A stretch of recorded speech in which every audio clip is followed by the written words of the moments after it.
Hi, my name's Jason, and I used to be just a good old average American kid living in upstate New York. There's me. I played baseball, mastered Mortal Kombat, went to the prom, said the Pledge of Allegiance every day, and loved my country. I even lived the dream of every American youth, college. Sure, it was a state school, but it also happened to be a party town. Great times all around, right? Well, sort of. I still had to work hard as a pizza guy to make it. And of course, there was school. I had to figure out the computer graphics programs I was working with, as well as attend classes I didn't care about. I certainly didn't know much about geopolitics. Then 9/11 happened and everything changed.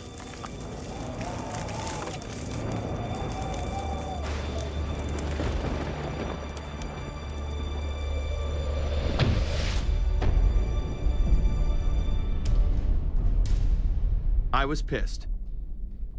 How dare the Muslim extremists massacre all those people? But was it all true? Prior to the invasion of Iraq, something didn't seem right.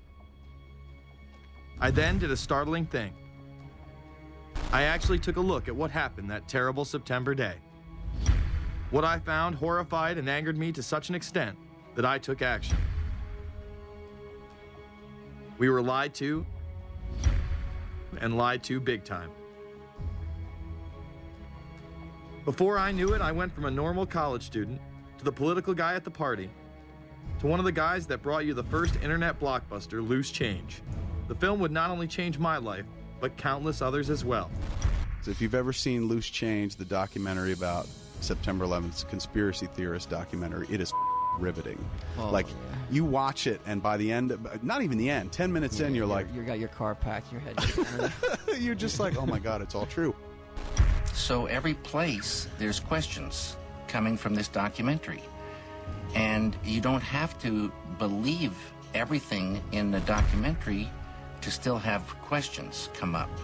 And you look back and you remember what you saw and what you were told, and now you have questions. We got the boogeyman out there. Wow. See, for many years it was communism, then it was the war on drugs, now it's the war on terror. All through our life, we've had to have a boogeyman. Loose Change took the truth about 9/11 into the mainstream with over 100 million views and allowed me to travel the country and even take on some of my detractors. The answer is no, they cannot. Jason, I think it's telling that every time you disagree with something, you call the people a liar. I'm not calling anybody a liar, sir. I'm calling you a liar because you are a liar. But if we were lied to about 9/11, then who was really behind it? A lot of people on the web were pointing towards the New World Order, but that was impossible. I mean, the Hulkster couldn't be involved, could he? The NWO is the only way to go, and what you gonna do? So I set out to find out if a New World Order really existed. And if it did, what was it? Who was involved? And what were their goals? The very word secrecy is repugnant in a free and open society. And we are, as a people, inherently and historically opposed to secret societies, to secret oaths, and to secret proceedings. For we are opposed around the world by a monolithic and ruthless conspiracy. It is a system which has conscripted vast human and material resources into the building of a tightly knit, highly efficient machine. Its preparations are concealed, not published. Its mistakes are buried, not headlined. Its dissenters are silenced, not praised. No expenditure is questioned, no rumor is printed, no secret is revealed. Some cringe when they hear the term New World Order, despite all of these prominent people using it.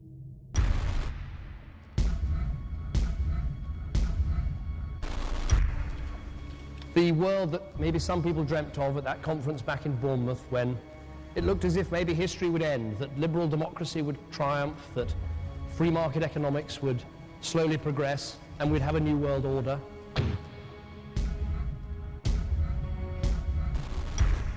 And together they helped to create, were the principal leaders in creating, a new world order and a winning strategy in the Cold War.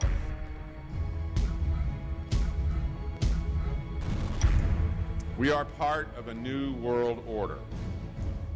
And as the recently departed Admiral William J. Crowe once said, it's long on new and it's short on order.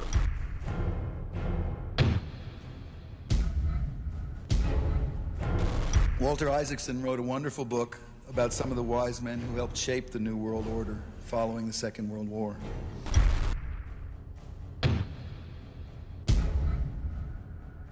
As we devise a way forward in Iraq, I urge the international community to embrace its responsibility for creating that new world order.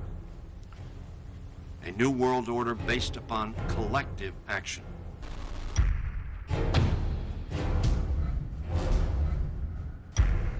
The transatlantic partnership was never just the foundation of our security.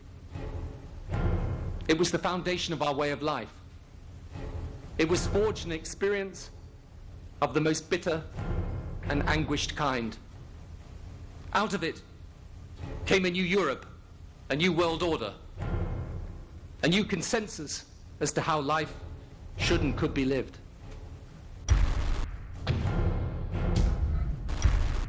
And just like that, it was gone. It was a new world order. That's what President George H. Bush said. Harvard historian Francis Fukuyama pronounced the end of history. In fact, when it is used, that person is often dismissed out of hand because of the perception that it is nothing more than a conspiracy theory. Actually, the idea of global governance and a one world order has been around for centuries, and the term New World Order has been used frequently in recent history. The New World Order means different things to different people, but to those who expect to be in control of it, it means the same thing. It means all the world under their control. They believe that somebody must rule. After all, people are too darn dumb to know how to rule themselves. They figured that that's their role. The first in-depth publication of note was Samuel Zane Batten's work, The New World Order, which was published in 1919. Under the cloak of Christianity, this order speaks of a new world rising and advocates social control over all people and all resources. It promotes a world federation with a world parliament, an international court, and a global police force. Some of its goals are as follows. Community. The danger and loss in crime and degeneracy. The determination to make community life safe, sanitary, wholesome, and moral. Industrial. The disappearance of class distinctions and the solidarity of all interests in the economic process. National. The conception of the nation's welfare as the supreme concern, with the policy that everything shall contribute to this end, and every person must do some useful work. International. The creation of an international mind, with a world consciousness and a world patriotism. The destruction of every arbitrary power that can separately and of its single choice disturb the peace of the world. World government is good, right? It put an end to war. Well, it could put an end to war because you just only have one dictator. I think Adolf Hitler had that in mind. He wanted a world government too, with himself as the master leader. Many have regarded Hitler as the apex of evil, a true heart of darkness. But how many people know that Hitler had his own vision of a new world order? Hitler had been promoted by the establishment. He graced the cover of Time magazine many times and was their Man of the Year twice. His vision was simple: unify Europe and then the world. The only real difference was that his order was racially motivated, instead of being based solely on religion. He even wrote a lesser-known follow-up to Mein Kampf in 1928 that many have dubbed My Order, or New World Order. President Roosevelt would condemn this order prior to World War II. Nazi forces openly seek to establish systems of government based on the regimentation of all human beings by a handful of individual rulers who seize power by force. Yes, these men and their hypnotized followers call this a new order. It is not new, and it is not order.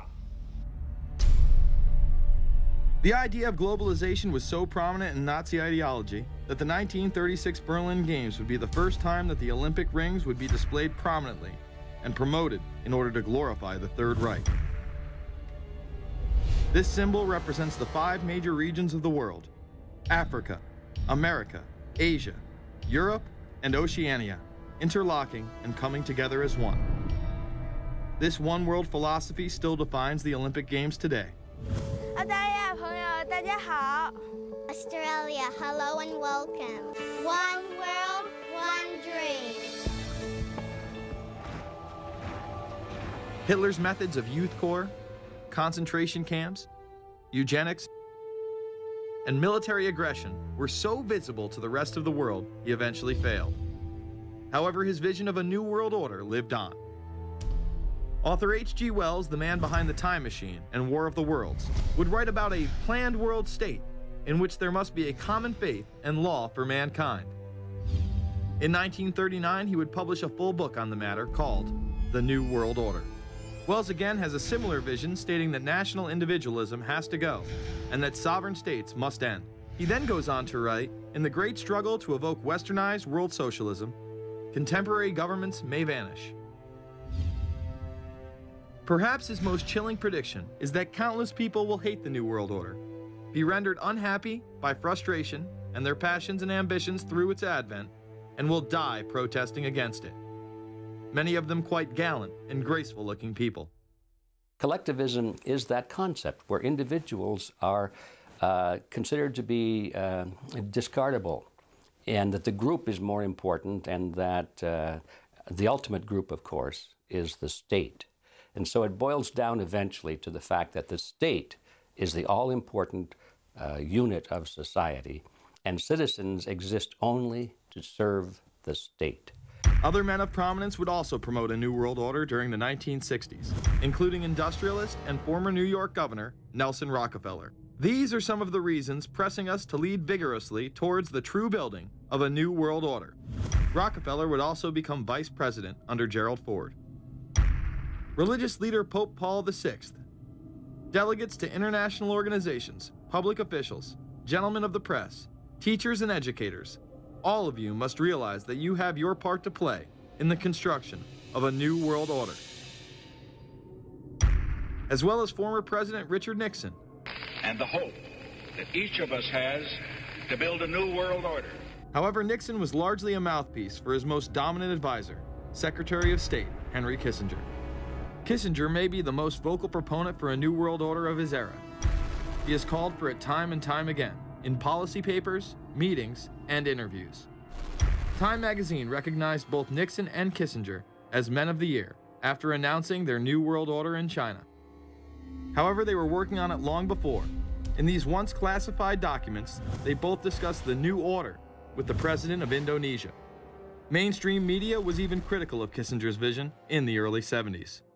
In ragged, spasmodic fashion, a new world order is coming into being, but it looks less and less like the world order that Mr. Kissinger had constructed in his own mind.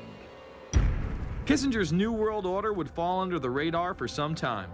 However, it saw a vast revival during the first Bush administration. Here is Brent Scowcroft, former vice chairman of Kissinger Associates and former national security advisor under both Ford and Bush Sr., as he discusses the New World Order. Looking at the subtitle this morning, Are We Ready for the New World Order? Gives me something of the shudders. That phrase, New World Order, I'm afraid I'm partly responsible for resurrecting. To me, what that symbolized was perhaps a fundamental change in the character of our response to national security issues. Here, Charlie Rose asked Scowcroft, Kissinger, and former National Security Advisor Zbigniew Brzezinski if we are living in a new world order. Where are we as we think about this time in American foreign policy? Are we at a special moment which is being redefined? Or are we creating a new world order? We're at a moment when the international system is in a period of change like we haven't seen for several hundred years. In some parts of the world, the nation state on which the existing international system was based is either giving up its traditional aspects, like in Europe, or as in the Middle East. George H.W. Bush would campaign for a new world order like no other president before him. He would openly discuss it during his State of the Union address. What is at stake is more than one small country. It is a big idea, a new world order, where diverse nations are drawn together in common cause to achieve the universal aspirations of mankind. Again, a unified Europe was a major goal in creating this order. With few exceptions, the world now stands as one. A year and a half ago, in Germany, I said that our goal was a Europe whole and free. Tonight, Germany is united. Europe has become whole and free. The world can therefore seize this opportunity to fulfill the long-held promise of a new world order. We can find meaning and reward by serving some higher purpose than ourselves, a shining purpose, the illumination of 1,000 points of light. Bush Sr. and his administration would tour and promote this agenda across the board at any given opportunity. The President has spoken often of a new world order. And we have an unprecedented opportunity to build a new era of peace and prosperity here and abroad, to build a new world order. It's my understanding, I think, that the President, and I don't know the context of how it came up in his speech last night in New York, said that China must be a part of the new world order. Guess I would like to ask you how you envision China fitting into the new world order. It is a country that we are going to have relationships with by virtue of its geopolitical importance. American officials say breaking down regional and national barriers to the flow of goods and services would represent a spectacular benefit to economies around the world. We are building a new world order. Bush would actually make a commencement address at Maxwell Air Force Base declaring the birth of this order. And that's why I wanted to speak to you today about the new world taking shape around us, about the prospects for a new world order now within our reach. In the coming weeks, I'll be talking in some detail about the possibility of a new world order emerging after the Cold War. But today, I want to discuss another aspect of that order. You see, as the Cold War drew to an end, we saw the possibilities of a new order in which nations work together. It refers to new ways of working with other nations to deter aggression and to achieve stability. As old threats recede, new threats emerge. The quest for the new world order is in part a challenge to keep the dangers of disorder at bay.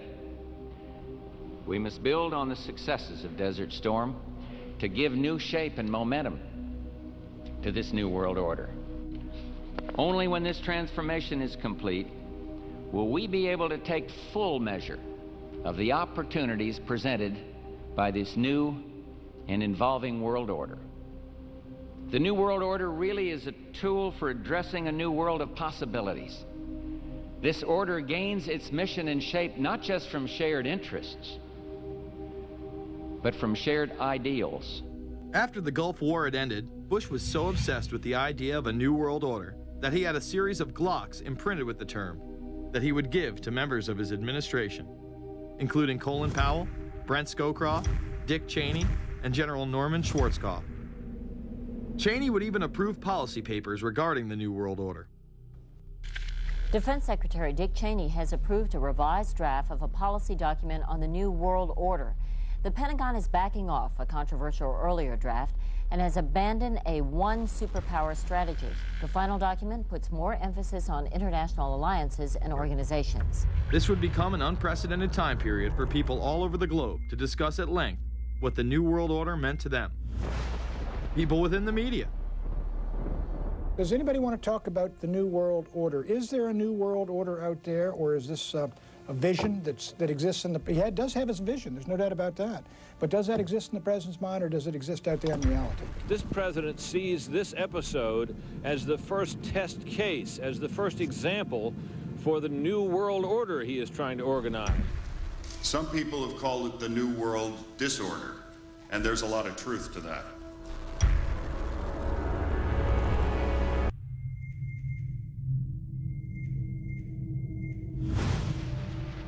University and institutional chairs.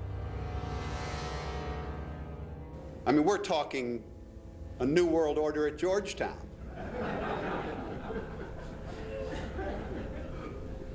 And we'd like to be very much a part of it and continue to live. This is a world that is likely to be dominated in the near future, and perhaps longer, by the Gulf War and the New World Order, which is the buzzword of the moment. So the secret of a New World Order, and at this point it's just a slogan, but it does have some historical background in terms that orders have succeeded each other over time. The secret of this is to learn how to use coalitions. We are effective in the United Nations. People within government. George Bush has invoked a New World Order without enunciating a new American purpose. The president has still failed to articulate clear goals for our nation's foreign policy in this new age. I find the term New World Order very revolting, and just not only historically but politically today. I think Harding is absolutely right, and the actions of the administration just after enunciation of the New World Order put the lie to the fact there is any real substance behind what they say as New World Order. The first act of the New World Order was A, to make war, and then B, was to sell arms all over again. Is there a New World Order? We know certainly that George Bush has copyrighted the term at this point. In the aftermath of this war, though, is it an empty vessel into which something will be poured? Is it the appropriate term to use? Is it going to be a New World Order, or will disorder be just as significant in this process as we look ahead? Let's start with Madeline. I think that we have, in fact, kind of had this term thrown at us, and many of us have not liked it, partially because of the previous historical connotation, and partially because I think it doesn't really deal with the way the world ought to be or is at the moment. But we are far from seeing a world order, and I'm not sure that it is in best U.S. interest to have a new world order in which we are the policeman. While many began to become critical of this order, the term began to evaporate into the background. We are very, very skeptical of an international order if we are not sure how the rules will be made, because thus far the international order has been made with rules that we had no input into and that affect us, and even when on the few occasions when the rules will seem to favor us, then they get changed. A unipolar world, a world of one superpower, may be quite dangerous for us. The New World Order under the United Nations would mean, among other things, an end to our God-given rights given us and secured by the Constitution.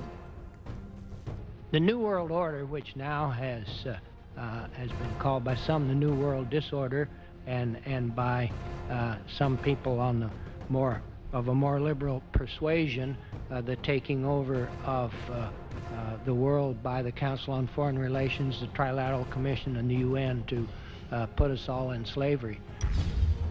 But what are these organizations? Who founded them? And what are the stated goals of each? Before we begin with the Council on Foreign Relations, let's delve further into history to understand roundtable groups and their origins. Its roots go way, way back in history, and they go back to the formation of a secret society, a secret organization that was created by Cecil Rhodes, a very powerful and very wealthy individual. And people have heard about him in history, and they know about the Rhodes Scholarship, and they think, well, isn't that nice? They don't understand at all what that's all about. Cecil Rhodes, when he died, left his great fortune not to his family, not to his heirs, but for the creation of a secret society. And we know about this because there were some people very intimately involved with this organization who wrote about it. One of the best authors on this topic is Professor Carroll Quigley.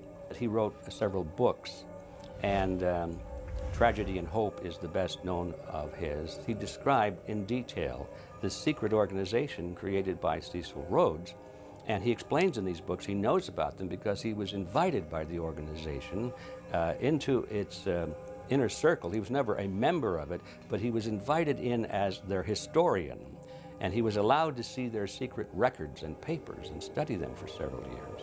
And he knew all the important players, and he understood what it was about, and so he wrote these books. And it's an amazing thing because he laid out in great detail what the purpose of the organization was and how they were the major players in all of the big international events since and including World War I. The bottom line is that you take the roots of that organization and you find out that they created in all of the British dependencies what they call roundtable groups. And then around those little roundtable groups, they created front groups.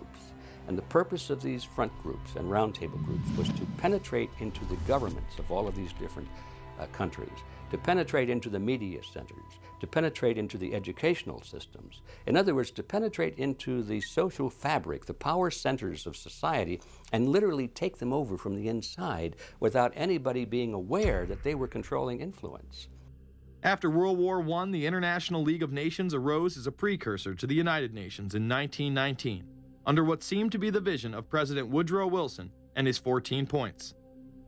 The League of Nations was the first attempt at the New World Order, the first attempt at a global government based on the model of collectivism. And it was the brainchild of the elitists, the ancestors of the very people who are still working on this project. They're collectivists, the very wealthy people.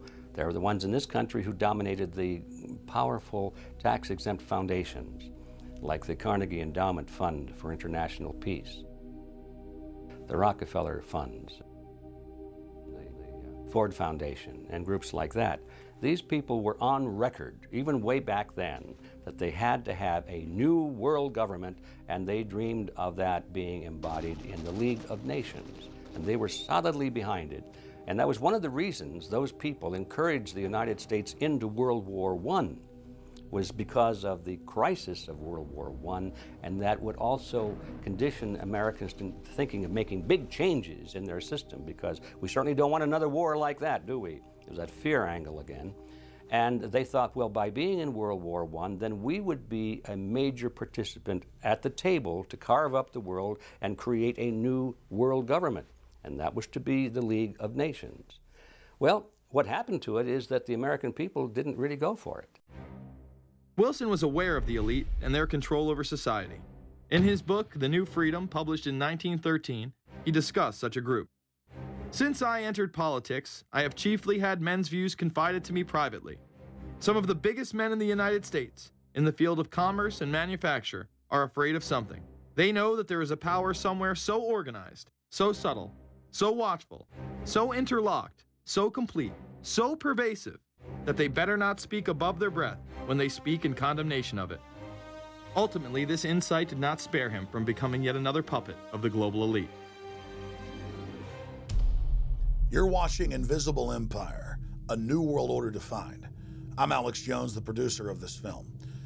I have produced 5 of the top 10 films in internet history, whether it's Loose Change Final Cut, Endgame, The Obama Deception, or Fall of the Republic. Yes, we've made informative, well-documented films, but the real credit for the success of these documentaries lies with you, the viewers. My friends, Invisible Empire is so important for people that need a crash course in the history of the ruling class and what this establishment is setting up. Please support the filmmakers so we can make future documentaries. Visit Infowars.com. Purchase the high-quality hard case DVD that has over 30 minutes of expanded extras. Make copies of that because it's the best quality available. Give it to everyone you know. Have public showings, whether it's the library, a local theater, or your home. Get it out to everyone you know. Get a PrisonPlanet.tv membership. Download all my films in high quality. Burn them to disk and give them to everyone in your community. If we expose the globalist, there's no way they can carry out their hellish plan. The destiny of this film is in your hands. You've made our previous films incredible successes. I'm counting on you now. So again, Infowars.com to get the DVD, or call toll-free 888-253-3139, or see them all in incredible high quality at prisonplanet.tv. The ball is in your court. PrisonPlanet.tv is a better tool than ever in the info war. Over 6 years of my radio and TV shows, all my films in super high quality, my book, Paul Watson's book, all there, 15 cents a day. Your support of PrisonPlanet.tv empowers the resistance to unlock minds worldwide. In all of the British dependencies, these organizations, the front groups, were called the Royal Institute for International Affairs. In the United States, they chose a different name. They chose the Council on Foreign Relations, but it held exactly the same relationship to this inner society of Cecil Rhodes.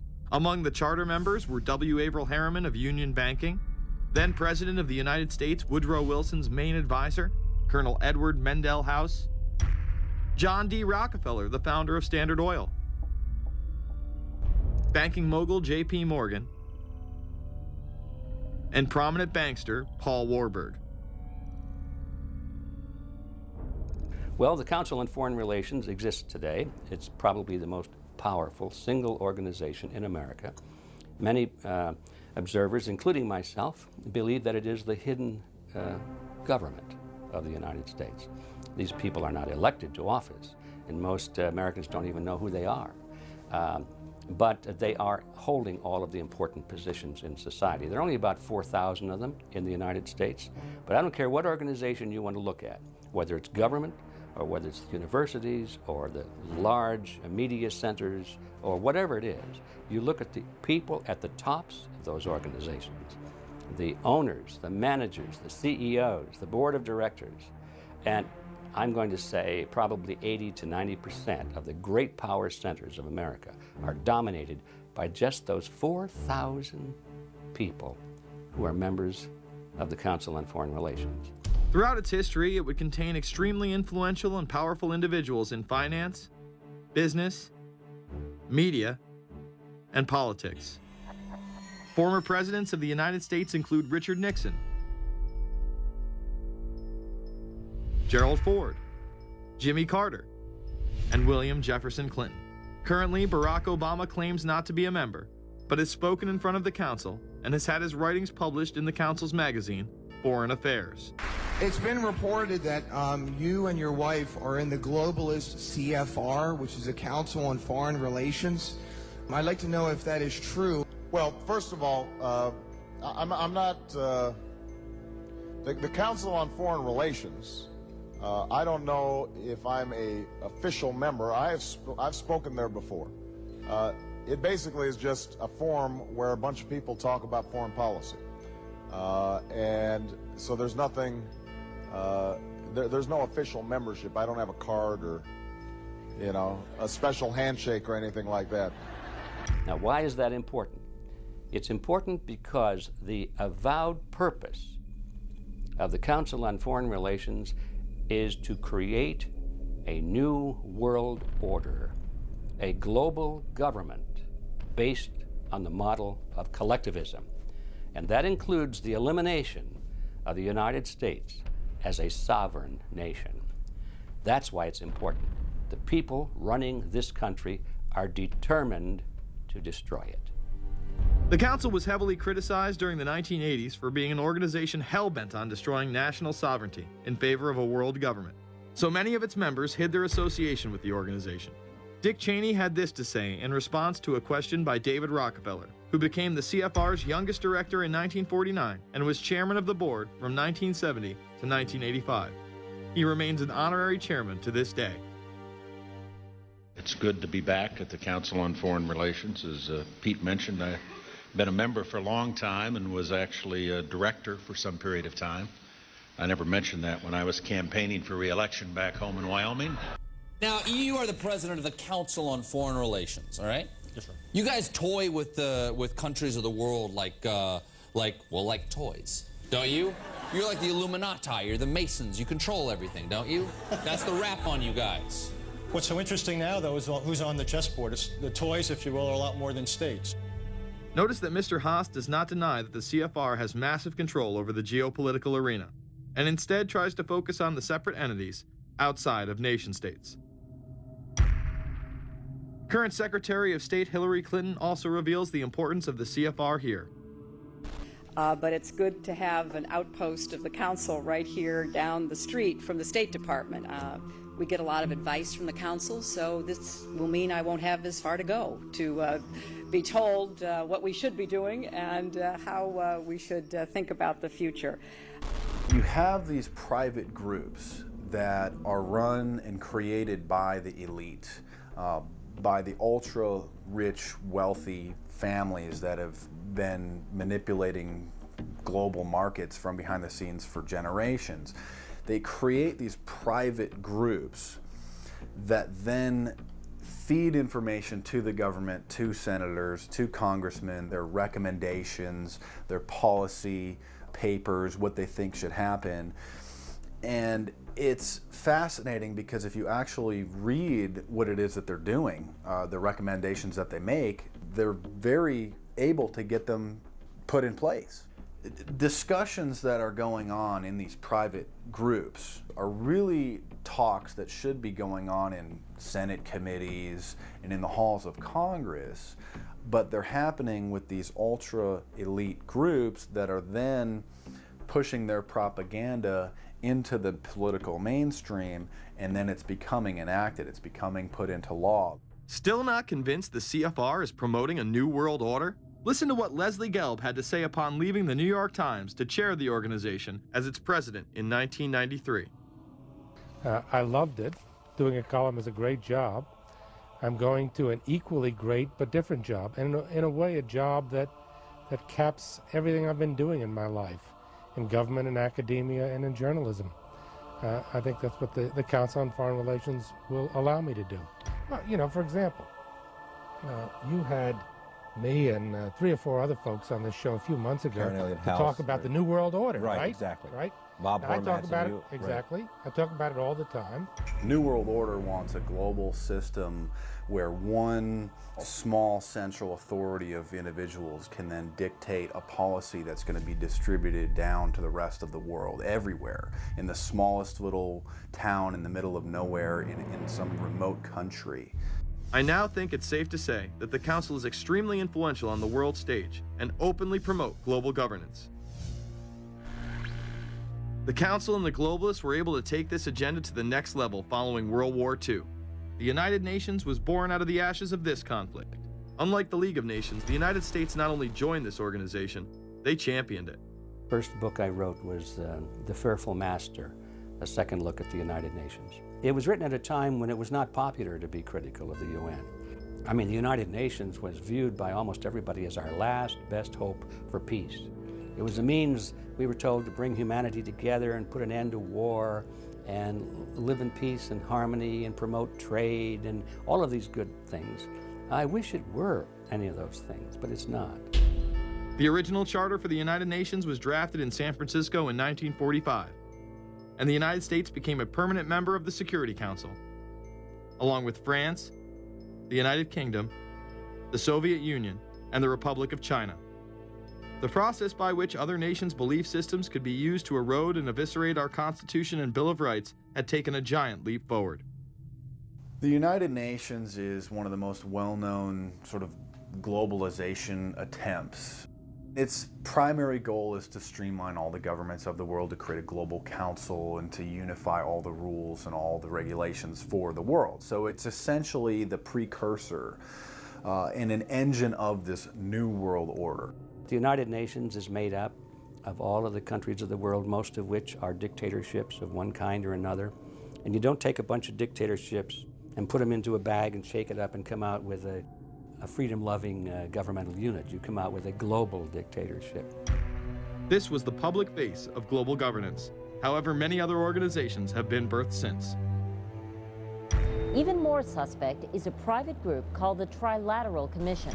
David Rockefeller and Henry Kissinger are among its some 300 influential members. The Trilateral Commission, rich and powerful business and political leaders from Japan, Europe, and North America. The New York-based policy group was formed in 1973 by Chase Manhattan Bank Chairman David Rockefeller. In addition to Rockefeller, there are many other noted American members. Among them, economist Alan Greenspan, former Defense Secretary Harold Brown. George Bush was once a member, but resigned last year before his unsuccessful presidential campaign. Back then, it wasn't politically wise to be aligned with what his party's right wing considered a shadow world government. The United Nations would take over America. The Trilateral Commission would control the world. Just look at its membership, they say. Current and former members include Presidents Clinton, Bush, and Carter. Names like Brzezinski, Christopher, Kissinger, and Schultz. And top executives of ITT, Xerox, Exxon, and Nations Bank. Although this group with only 300 members seems to be at the apex of the power structure, there is yet another group formed in 1954 that is even smaller in number and has a greater influence on world events. Meet the Bilderberg Group. This elite group meet annually around the globe. There is a core group of members who have attended every year for decades, such as David Rockefeller, Henry Kissinger, and Queen Beatrix of the Netherlands. These members invite others who are politically and socially relevant at the time. Each year, around 140 people are in attendance. Real quick, I asked Hillary this question. In 2004, you attended a meeting in Italy called the Bilderberg Group. I just want to know what you were doing out there, what that was all about. Because she lied to me and told me she didn't go. I figured you might tell me the truth. All I did was go. They had a Republican and a Democrat.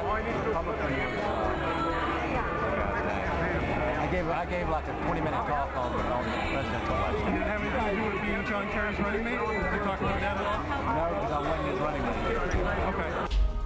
I happened to be in Europe then on my way to Russia. I was invited to go to Bilderberg by Vernon Jordan, a friend of mine and a genuine hero of the civil rights movement. And to the best of my knowledge, NAFTA was not discussed by anybody in my presence. Documents released by the group in 2001 reveal that in September of 1955, the group met in Germany and covertly outlined the idea of a European Union. Section E, European Unity, discusses the general support for European integration and unification, and the idea to unify Germany once again with the rest of Europe under a common marketplace. Belgian Viscount and current Bilderberg chairman Etienne Davignon told the EU Observer in 2009 that the next Bilderberg meeting could improve understanding on future action in the same way it helped create the euro in the 1990s. This illustrates the patience, vision, and reach of this organization. It was able to promote and establish both the European Union and a European currency over the course of just under 40 years, incrementally. One of the things that the elitists discussed back at the turn of the century when they were talking about how do you convert the United States into a collectivist system was the fact that you can't do it quickly. You have to let people get used to it incrementally, because any major change would be rejected. The 1957 Conference of Rome, where the Common Market Treaty, providing for free trade in all products, was at last signed. 6 nations, France, Germany, Italy, Belgium, Holland, and Luxembourg, agreed to remove all mutual barriers to trade within 12 to 15 years, the embryo of a political union which they proclaimed to be their ultimate objective. In that fashion, it's possible for people to get used to this process and even to think it's a good thing. People will accept the gradual growth of government, the gradual loss of their purchasing power. They'll accept almost anything if it's done gradually, and we have to be very alert to that. 2008 and 2009 attendees include World Bank President Robert Zoellick, Treasury Secretary Timothy Geithner, former head of British Secret Intelligence Richard Dearlove, Donald Graham, CEO of the Washington Post, CNN host and author of The Post-American World, Fareed Zakaria, and many other giants of business, politics, and media. You just came back from meeting with the Bilderberg Group. The Bilderberg Group are, you know, when people who are conspiracy theory people, they send me mail, it's usually about the Bilderberg Group. And I get these books on my front door, which I'm uncomfortable with. But And it's all about the Bilderberg, like they're the modern day Illuminati. Are you a member of the Bilderberg group? I don't think we're supposed to talk about this. Many have identified them as the kingmakers, the puppet masters that pull the strings behind the scenes. Perhaps there is no better example of this than what occurred during the 2008 conference. Immediately after Obama had been selected as the Democratic presidential nominee, the pressure was on to choose a running mate. We've put together a committee. We are going to be equally deliberative in how we move forward. And we're not going to do it in the press, and we're not going to do it through surrogates. He then tricked the press corps into staying on the plane as it took off from Washington. He was whisked away to an undisclosed location. Obama was supposed to fly home. He'd been here in Virginia. He was supposed to fly home out of Dulles, as you know, outside Washington, D.C. The press corps was waiting for him on the plane, and the pilot announced that they were leaving, and Barack Obama was not on the plane. Presumptive nominees in the past has always been that they have at least a press pool with them at all times. Is there a reason why we didn't go with him in the motorcade all the way? This is what we're out here for, and now we're on this plane with no candidate. Again, you know, look, I understand. There was a desire to do these meetings, obviously, in private. The press then began to report that Obama and Hillary were meeting secretly in her home. Well, we continue to follow our breaking news. Barack Obama, Hillary Clinton meeting tonight at her house in Washington, D.C. However, it was later revealed that they never actually met at Clinton's home. And we're following this breaking story. Candy Crowley, we understand, has new information. Candy, what have you learned? We are hearing actually from Chris Welch, who is our embed with the Obama campaign. Those are the people that took off without Obama and went to Chicago. The spokesman there is in fact confirming that the meeting did take place. They're talking in past tense now, but saying that the meeting did not take place at the Clintons' house. It took place at this point at some place, I don't know where, some undisclosed place in Washington, D.C., not at Hillary Clinton's house. Remember, Gibbs mentioned that Obama had a desire to have several meetings, not just one.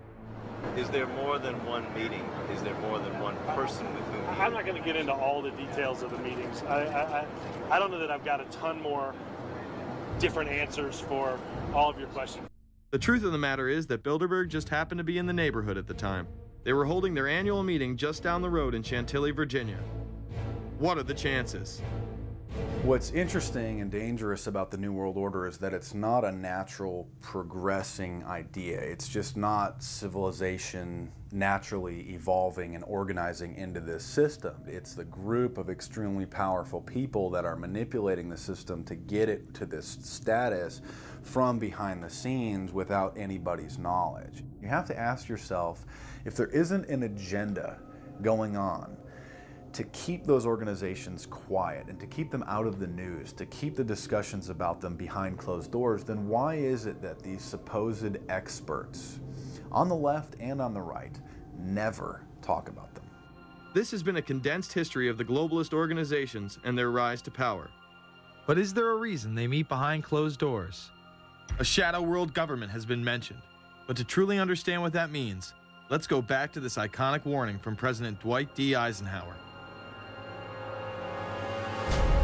Progress toward these noble goals is persistently threatened by the conflict now engulfing the world.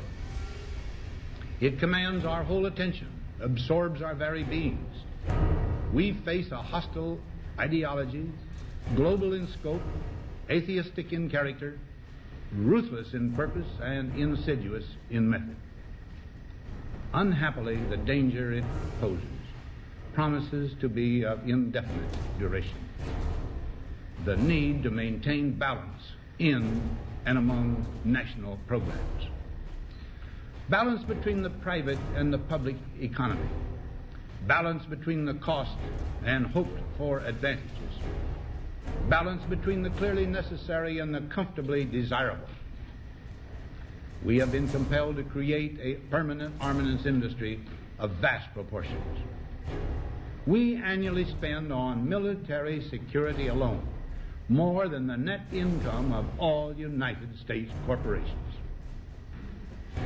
The total influence, economic, political, even spiritual, is felt in every city, every state house, every office of the federal government. yet we must not fail to comprehend its grave implications. Our toil, resources, and livelihood are all involved. So is the very structure of our society. In the councils of government, we must guard against the acquisition of unwarranted influence, whether sought or unsought, by the military-industrial complex.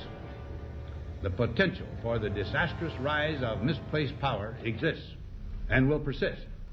America went into a major mobilization, revived its defense industries, and we saw the civilian economy of America more and more skewed through the 50s. Already in Eisenhower's time, he could see it coming, that you were getting a larger and larger defense military component of the economy, which, unlike the rest of the economy, was very, very centrally organized about lobbying for more and more new weapons.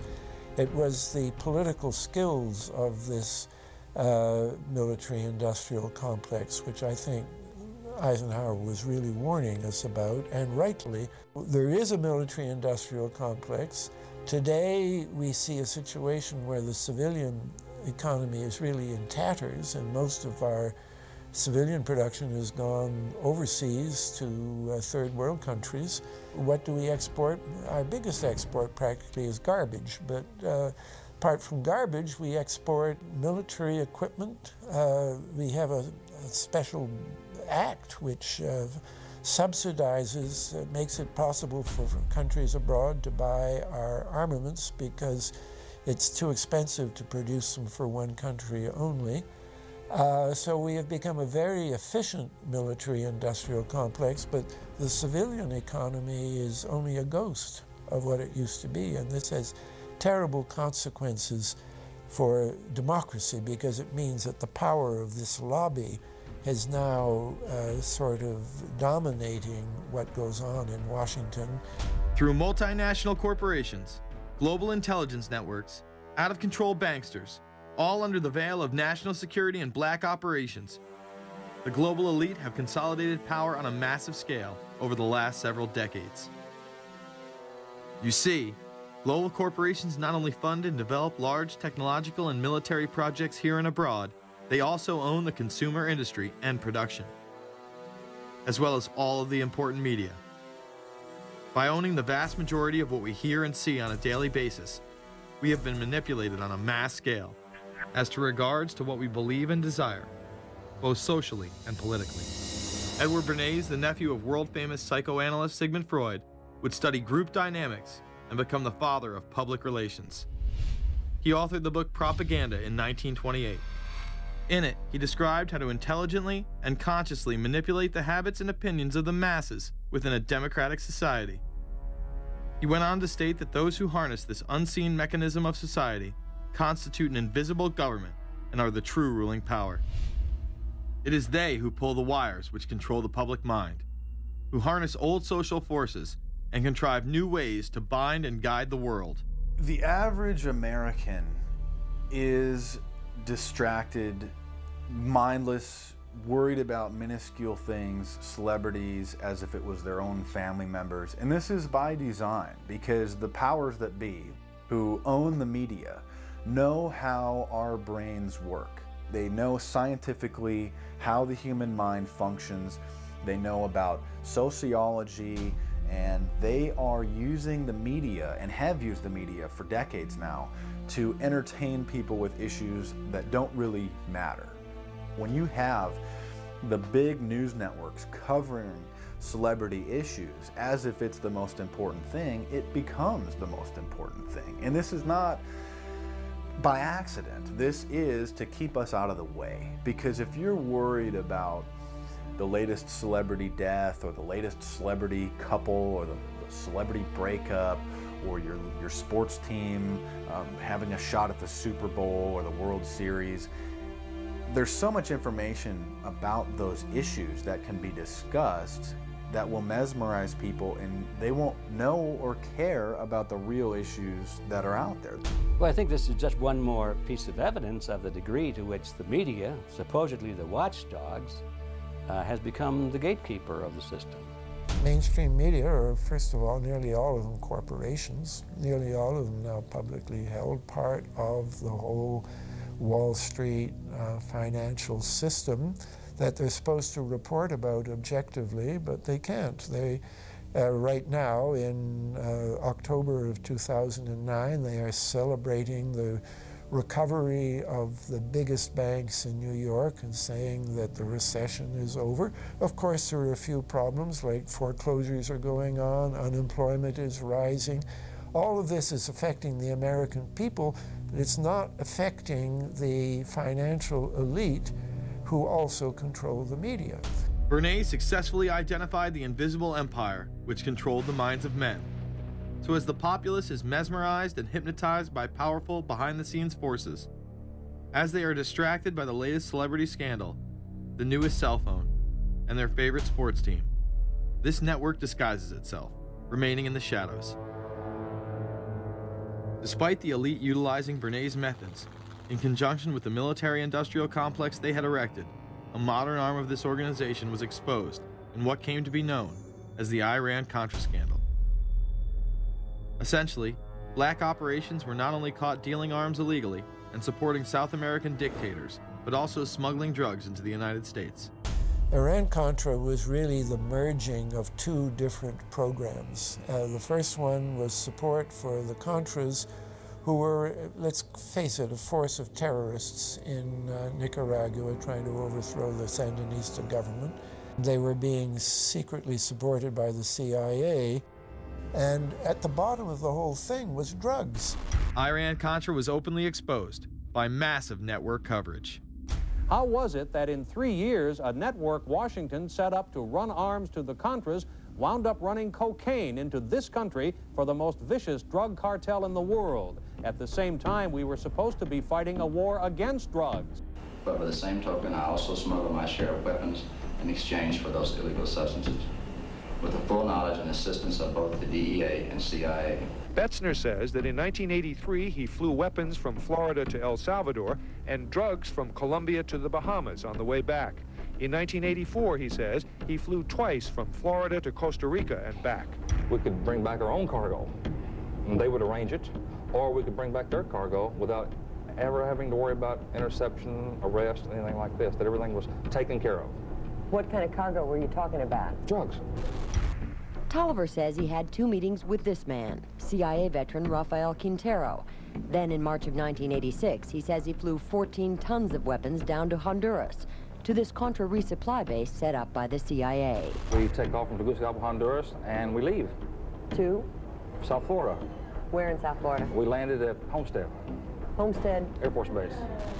This is the plane Tolliver says he used. The plane traces to a company that had a State Department contract to fly humanitarian supplies to the Contras. In addition to that, 3 dozen sources confirm the basic scheme. We can now report that long before that operation began, there was another operation to provide guns for the Contras, which was also against the law. In this operation, Americans and Israelis provided arms to the Contras, and then the same network smuggled drugs into the United States. The operation was launched in spring of 1983 at Washington's request, with at least $20 million of Israeli government money later reimbursed, we're told, from U.S. Covert Operations Fund. For about 5 years, people were flying arms into Iran, and most of them came from Israel. The Israelis purchased the weapons from Poland and Czechoslovakia and began shipping them secretly from Yugoslavia to Bolivia, and then to Panama. The Israeli liaison man there, this man, Michael Harari, until recently a close aide to Panama's strongman, General Manuel Noriega. You'd bring the ship into Colombia, you would load drugs aboard it, and you would bring those drugs back to Panama with you. But bringing that stuff into the United States, that was something else. I've never been so thoroughly disgusted with myself in my life. This network would also be involved in the October surprise. We really can't understand that unless we understand the so-called October surprise in the 1980 election, which is, I think, unquestionably Republicans, including William Casey, who later became Reagan's head of the CIA, negotiated with the Iranians for them not to release the hostages which were being held in Iran to Carter, but to wait until Carter was defeated and the Republicans were in. That is what actually happened, that the hostages were only released on the day that Carter left office and Reagan came in. Unbelievably, this same network would even be linked to the BCCI banking scandal by journalist Danny Casolaro. Casolaro was probing a conspiracy he called the Octopus, which involved the Iranian hostage crisis, the Iran-Contra affair, with, believe it or not, all funds channeled through BCCI, the international bank charged with everything from money laundering to fraud. BCCI, it's a shadowy international bank linked to terrorists, drug runners, and dictators. Little was known about BCCI until 6 of its top officers were arrested in Tampa in October of 1988 on charges of laundering drug money for Colombian cocaine bosses. The BCCI men were convicted, and the bank itself pleaded guilty. But for some reason, the bank was allowed to continue to operate all over the world. There are indications that some of the reluctance to prosecute this bank stem from the favors it did. For? The favors it did for intelligence services everywhere.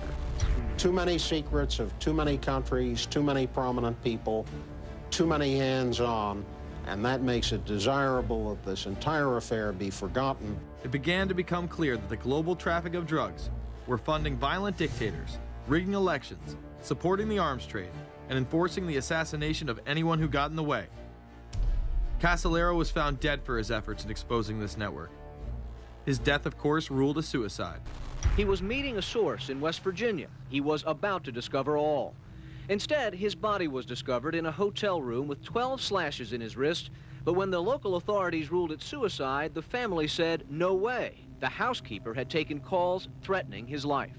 And I pick it up telephone, I say hello, and he say to me, you son of a bitch, you's dead.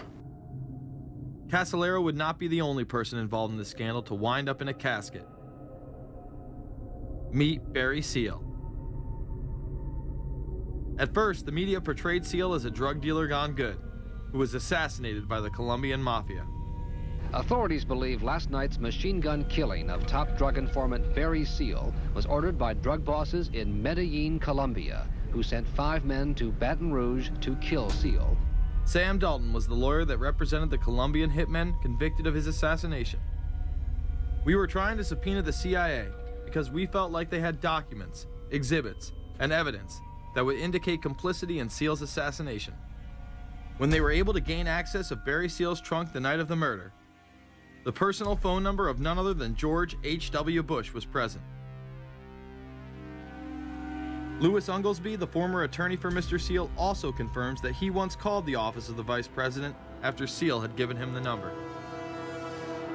You see, the Black Ops drug smuggling operation had not yet been exposed, and intelligence couldn't take any chances.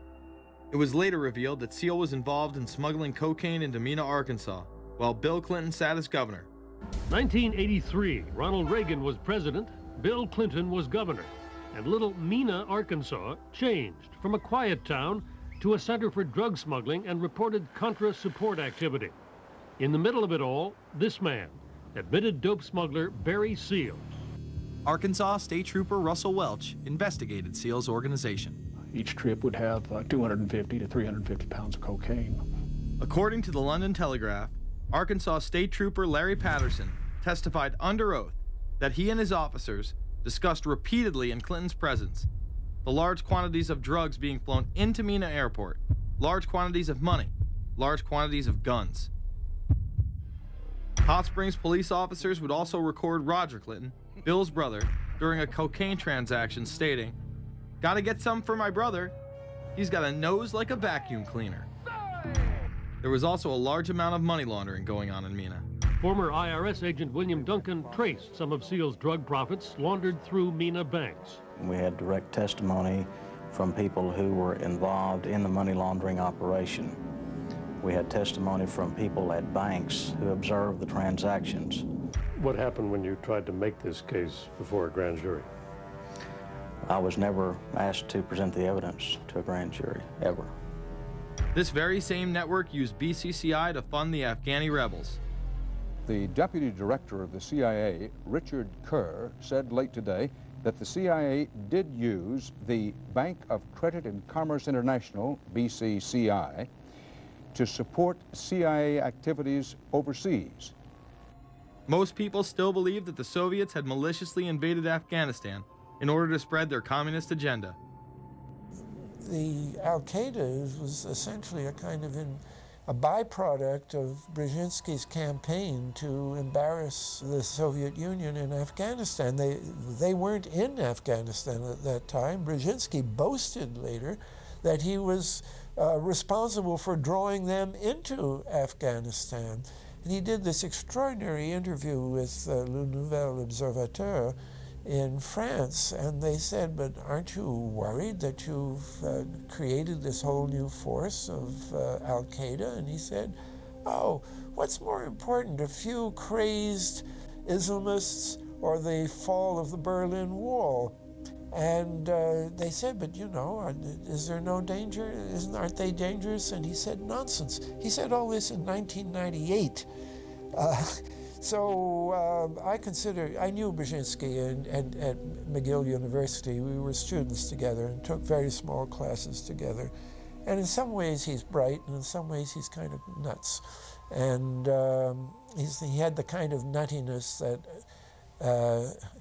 made him attractive to the Rockefellers. Bin Laden and his network were actually funded by BCCI through U.S. covert operations. Well, the reason I bring it up, if you've ever heard any of our call-in shows, you know that we have people that think about the conspiracy theories of people like you. You would be a poster child for these people because you have served on the board of the Council on Foreign Relations. You helped start the Trilateral Commission, and you've been to the Bilderberger Group. Are people too close in this world, people in business, too close to the governments? Well, you know, there is such a thing as insidious influence. And the question is, how does it operate? Does it involve bribery? And does it involve some sort of psychological domination of individuals? I don't believe in this notion of some sort of secret societies controlling people. But of course, in any political system, there are sort of over-the-table and under-the-table arrangements. Arrangements that involved ruthless, illegal, and immoral activities in order to dominate humanity. Despite all of the evidence that has just been presented, this network would fall down the memory hole, even though 14 convictions were made in the Iran-Contra scandal.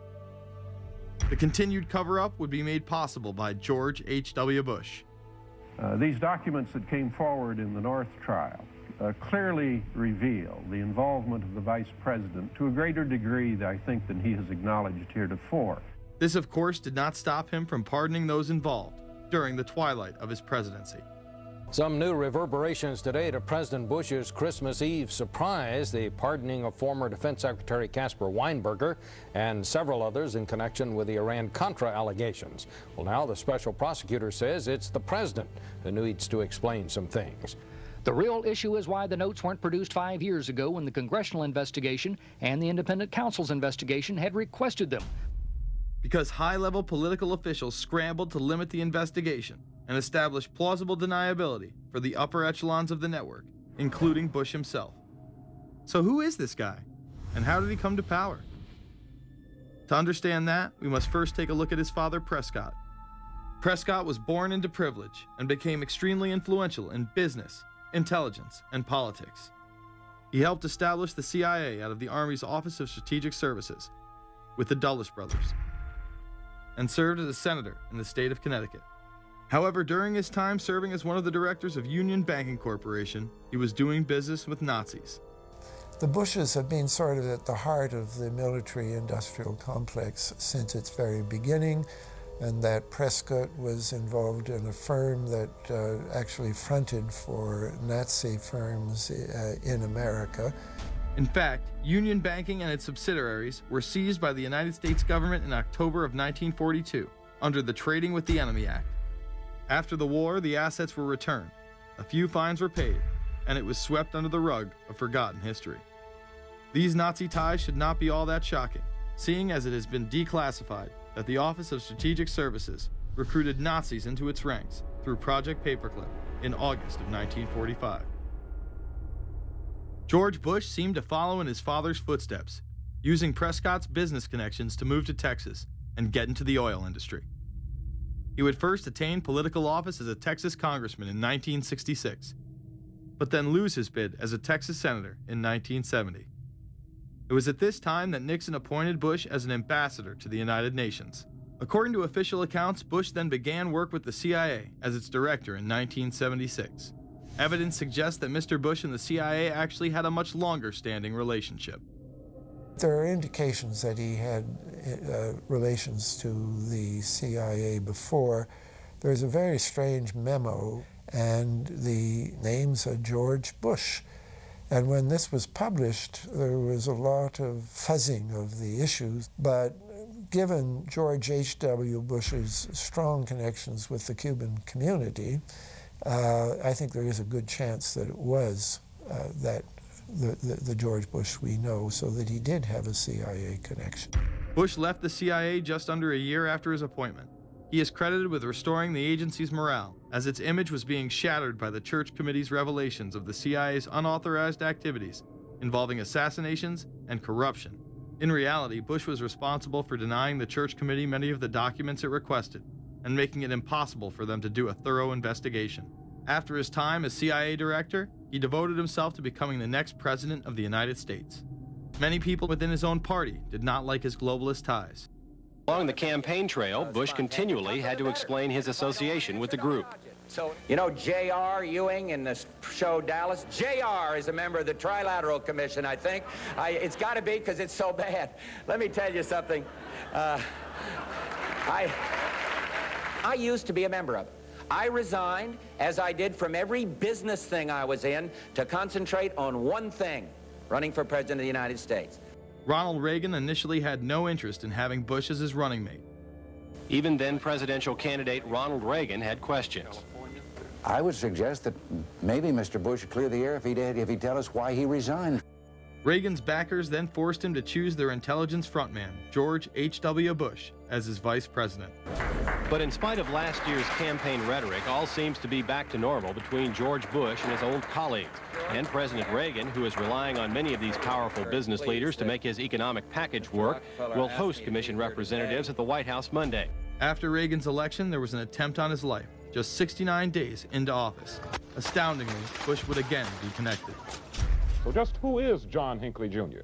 When he left this neighborhood 8 years ago, he was, by all accounts, well-liked and seemingly normal. This donut shop near the motel was visited by Hinckley, who reportedly waited for a phone call here each day, even though he had a phone in his motel room. The nature of the calls is not known. A touch of irony.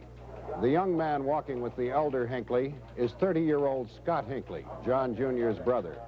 He and Vice President Bush's son, Neil, are friends. They had planned to have dinner together in Denver tonight. The plans have been canceled. We were told Hinckley was a madman acting alone. If that was the case, why was he making phone calls from a payphone down the road instead of his hotel room? Why was the would-be assassin's brother a family friend of the man who stood to gain the presidency? While Reagan led the nation in the public eye, Bush exploited his power through the largely unknown Continuity of Government Directive. In the United States federal government, there is a super-secret agency which controls this shadow government. The National Program Office allowed Bush and his network to attain executive emergency powers. Ronald Reagan authorized the National Program Office when he signed a top-secret directive in 1982. Oliver North was one of the key officers responsible for the program's startup. Under the NPO's direction, 4 agencies were charged with execution of the Doomsday Plan: the CIA, the Departments of State and Defense, and the Federal Emergency Management Agency. An effort was being made to consolidate continuity of government programs across several major departments of the government under one office. After 8 years of secret wars, covertly sponsored revolution and assassination had advanced globalist interests and allowed Bush to achieve his lifelong dream by becoming the 43rd president of the United States. The fall of the Soviet Union left the United States as the sole superpower in the world.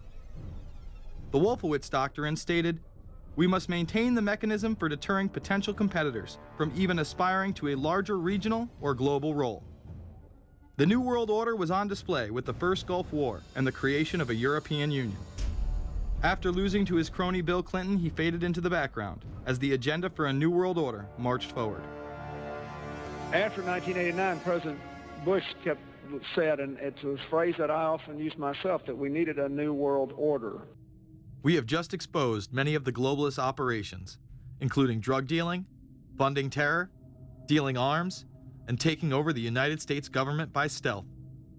Whenever these agendas were threatened, those who opposed them ended up dead.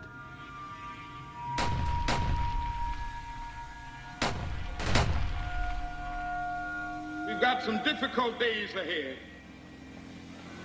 but it really doesn't matter with me now, because I've been to the mountaintop.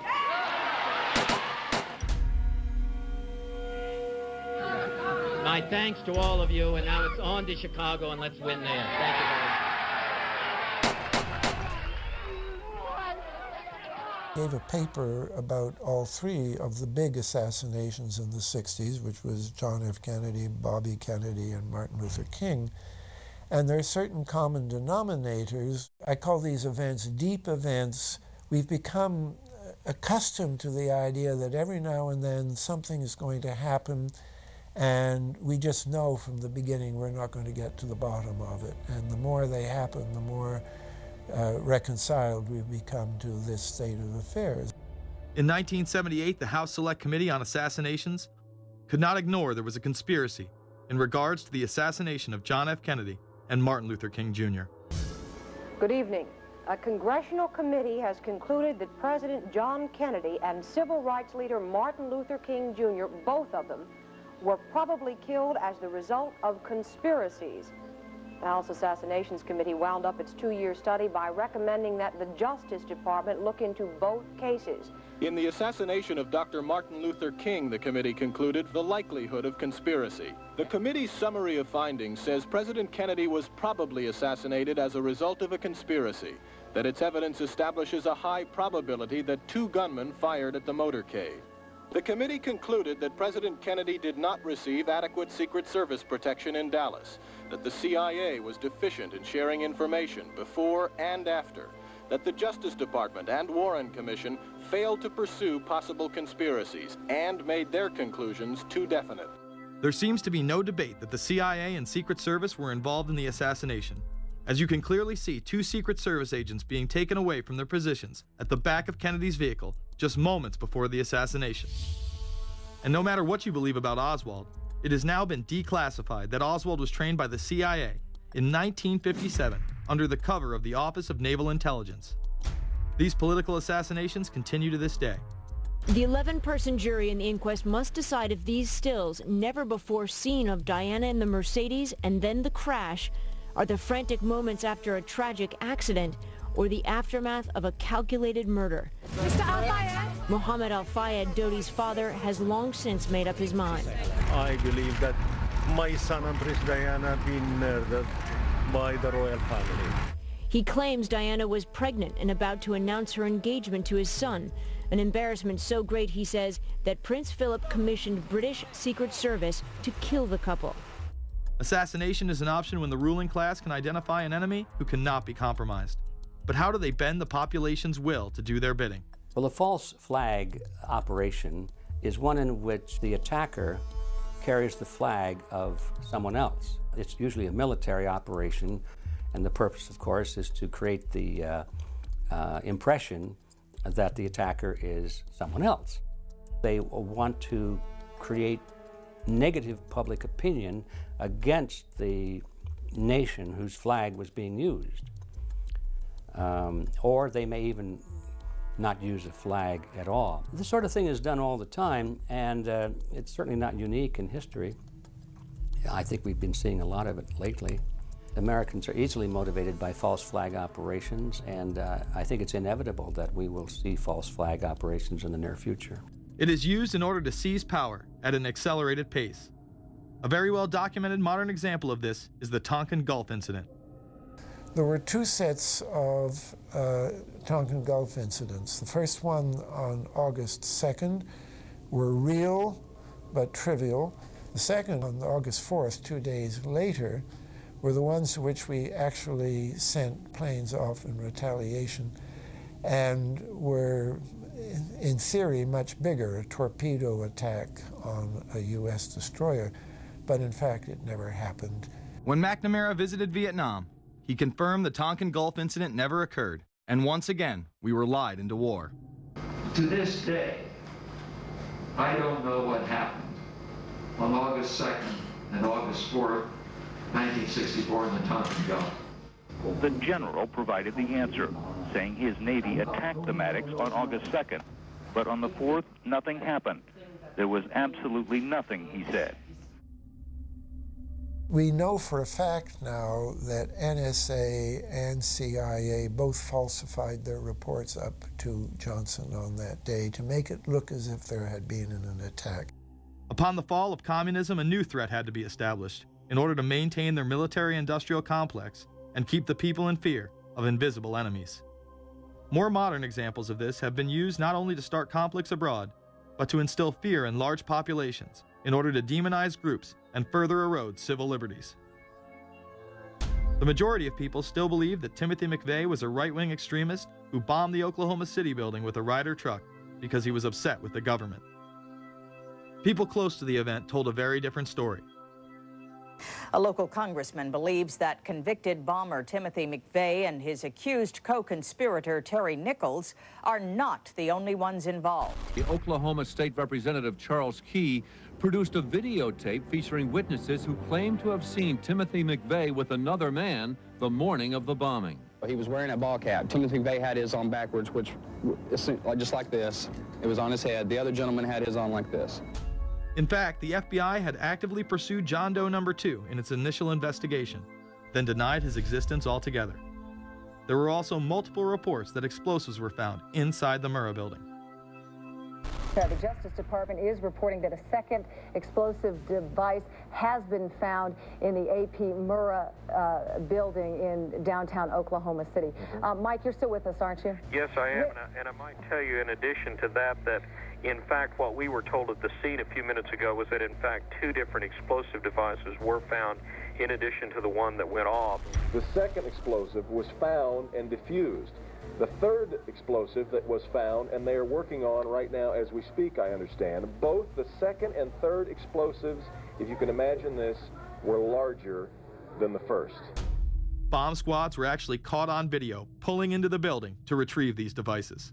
They'll back that trailer down there, and the bomb squad folks will go in, and they will use that trailer. You see the bucket on the back there, sort of, this is how they would transport the explosive device away from this populated area to try to do something with it. I just took a look down the street at the Murrah building again. I see another bomb truck going, so apparently they're going to try to get out that third bomb that's been talked about. This was even confirmed by the governor at the time, Frank Keating.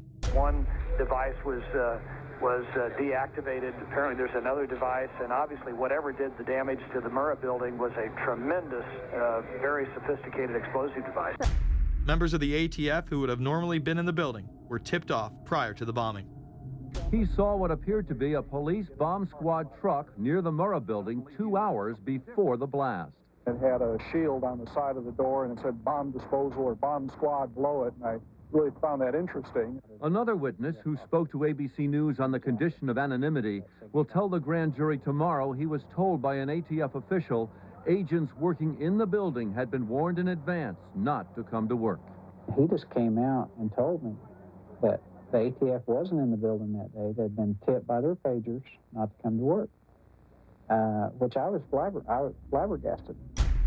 McVeigh would even claim in a letter written to his sister, which was published by the New York Times, that he was actually recruited for black operations, which included smuggling drugs into the United States, as well as assassinations. One may brush this off as the ravings of a madman. However, McVeigh was filmed at the Camp Grafton military facility in North Dakota on August 3, 1993. McVeigh's official records state that he was discharged over a year prior from the Army Reserve in May of 1992. Perhaps even more interesting is that Camp Grafton was specializing in training troops in explosives and demolitions at the time. When all was said and done, the security tapes reported to have captured the entire thing on video were rounded up and classified. In 2009, they were finally released, and magically none of them caught the bombing. The excuse being they were all having their tapes changed at that exact moment. This event would be labeled domestic extremism, which was used to demonize critics of world government, militias, and create fear within the populace. Muslim extremism seemed to show its ugly face in then unprecedented fashion on February 26, 1993. A truck bomb had gone off in the parking area of the World Trade Center. Luckily, the bombers failed to follow instructions and parked the truck carrying the explosives against the main support column. What is not discussed, however, is the bomb was actually built by an FBI informant under the supervision of the FBI. Ahmed Salam, a former Egyptian army officer who had been doing undercover work for the FBI, was the man who actually built the bomb. When he was told that he would have to use real bomb-making material instead of harmless substitutes, he became suspicious and began taping his conversations with FBI officials. Last winter, the FBI was praised for its speed in cracking the case of the World Trade Center bombing and bringing 4 suspects to trial. Now, there is some evidence that the FBI may have known of the plot in advance through an informant and might even have stopped the bombing that killed 6 people. Notice the media emphasizes that they might have been able to stop it. They then gloss over the fact that the bomb was built by their agent under FBI supervision in conjunction with the district attorney. FBI agents might have been able to prevent last February's deadly explosion at New York's World Trade Center. They discussed secretly substituting harmless powder for the explosives, but they didn't, according to the FBI's own informant, Imad Salem. Unbeknownst to the FBI at the time, Salem recorded many of his conversations with his handlers. The actual recording where Salam discusses this with his FBI handler, John Antisev, was released years after the trial. You got paid regularly for good information. I mean, the expenses were a little bit out of the ordinary, and it was really questioned.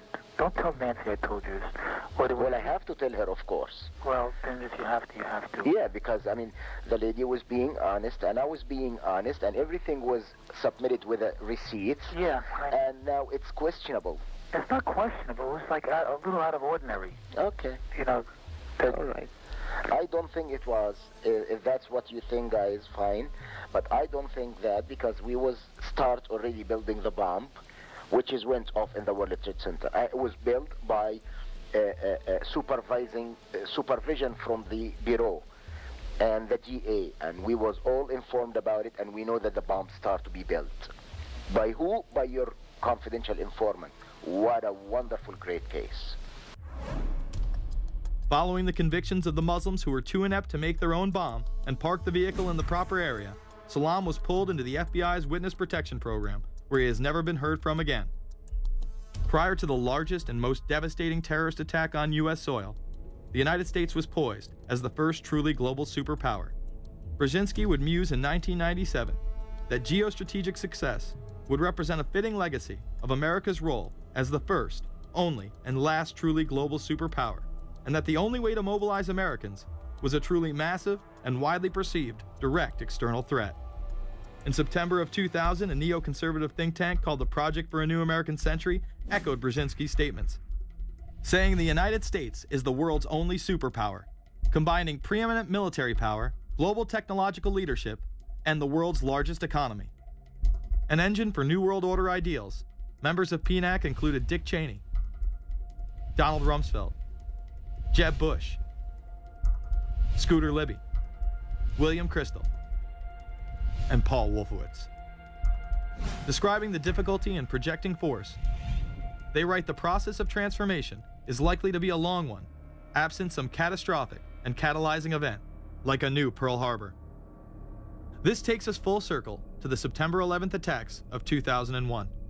In my previous film, Fabled Enemies, I expose in great detail the Saudi Arabian, Pakistani, and Israeli connections in conjunction with this international intelligence operation.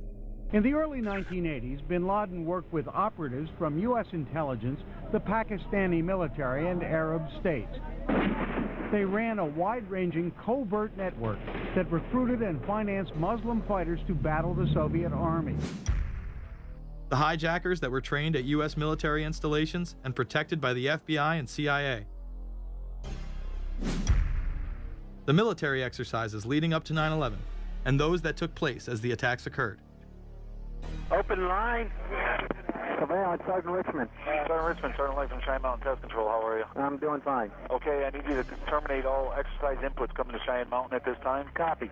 And stay on loop until I verify that the connectivity is disconnected on the exercise side only. Okay, no, do not do any more inputs on the exercise side and stand by. I got Cheyenne Mountain on the line. Terminating all exercise inputs. So, over, if you didn't know that exercise.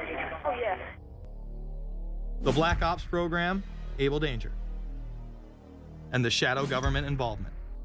This morning we learned that the Vice President wasn't the only one sent to an undisclosed location on September 11th, that an entire backup government was and is still there and may be there for as long as anyone now at least can imagine.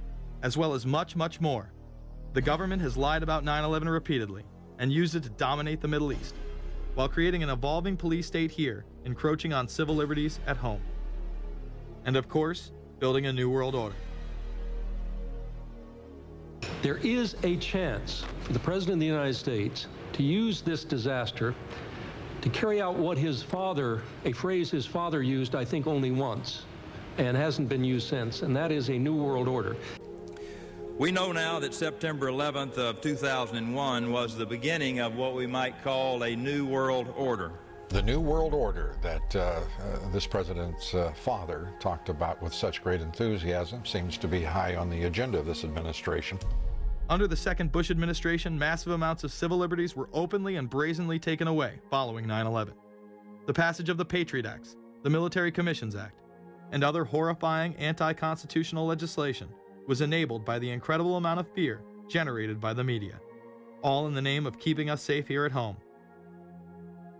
The war itself would create huge profits for the military-industrial complex, and the globalists would seize even more power and control over Middle Eastern resources in what they planned to become a Eurasian Union under their control. Although the establishment claimed to be fighting for our freedom abroad, they were destroying our sovereignty by stealth.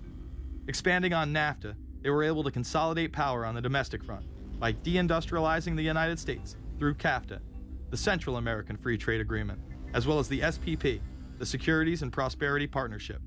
Opponents, however, say the initiative is nothing less than a plan to create a North American Union that would eliminate sovereignty for all three nations. Building on the North American Free Trade Agreement, the NAFTA section of the Commerce Department is busy drafting laws and regulations for a North American Union, a union of Canada, America, and Mexico. The President has attended secret meetings and signed at least 2 agreements under the Security and Prosperity Partnership Program. The stated goal established by Presidents Bush, Fox, and Prime Minister Paul Martin is integration by 2010. It's a plan from the business elites, the political elites, that will cost more American jobs, cost American sovereignty, but it would fulfill the President's father's vision. Now, former United States Trade Ambassador Robert Zoellick is talking about it again with renewed vigor. This time, a new world order with business at the helm of trade and economic policy. It's an agenda that goes hand in hand with the United States, Mexico, and Canada working quietly and behind the scenes to promote a common market with common deregulation for the benefit of multinational corporations. It's remarkable to me, the arrogance, the idea of just simply throwing away the nation's sovereignty, but they're trying to do so in so many ways. People better understand that they mean exactly what they're saying. It's a new world order they're trying to create. Dobbs, the only mainstream anchor to expose the New World Order, resigned shortly after bullets were fired into his home. The elite do not plan on waiting around for these unions to be formed before implementing the next step in global government. Through the vast global economic crisis of the last few years, they have been able to devalue the dollar and undermine it as the world's reserve currency. They have allowed the Federal Reserve and IMF to consolidate power by taking control of the Securities and Exchange Commission, as well as issuing a global currency instead of the dollar, disguised as a special drawing rights unit. This aspect of the New World Order was announced at the G20 in April of 2009. There is a big thing that's going to happen in London at this G20, and then they're hiding it, they're camouflaging it, they're not talking about it. Coordination of international regulation. What they are going to do is to put our Fed and our SEC under the control, in effect, of the IMF. New World Order, that's what they're planning in there, is to undermine the U.S. currency, and it's just really sad. What it really is putting the American economy under international regulation. Yeah. And those people who have been yelling, oh, the UN's going to take over global conspiracy government. Theorists. They've been crazy, but now they're right. There's 20 or whatever people in the G20, say there's 20 ministers, thousands of us, and we can't get our voices heard. When Geithner said he would be open to the idea of a global currency last week, yeah. Those conspiracy people had said and suggested that for years. Right. You're not wrong. Cash is becoming weeded out. Cash will most likely be eliminated or extremely difficult to use in many situations, so that you'll have to use the global currency or the electronic currency. Even though a physical global currency is yet to exist, groups such as BRIC are openly promoting a new reserve currency, which is a conglomerate of Brazil, Russia, Indonesia, and China. Get everyone in the whole world using one currency, which some people think that's a good idea. Russian President Dmitry Medvedev recently showed off a sample coin of the new world currency at the G8 in July of 2009. We have also agreed today additional resources of $1 trillion that are available to the world economy through the International Monetary Fund and other institutions.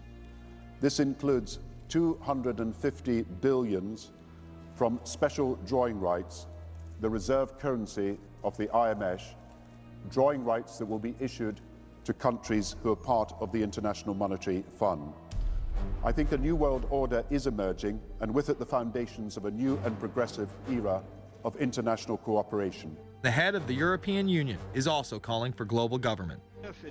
2009 is also the first year of global governance, with the establishment of the G20 in the middle of the financial crisis. Gordon Brown has called for a world constitution.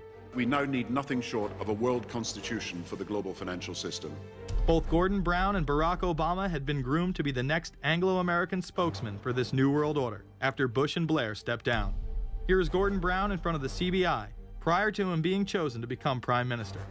And it's only now that we can begin to understand that the world order that globalization brings and what it's going to look like.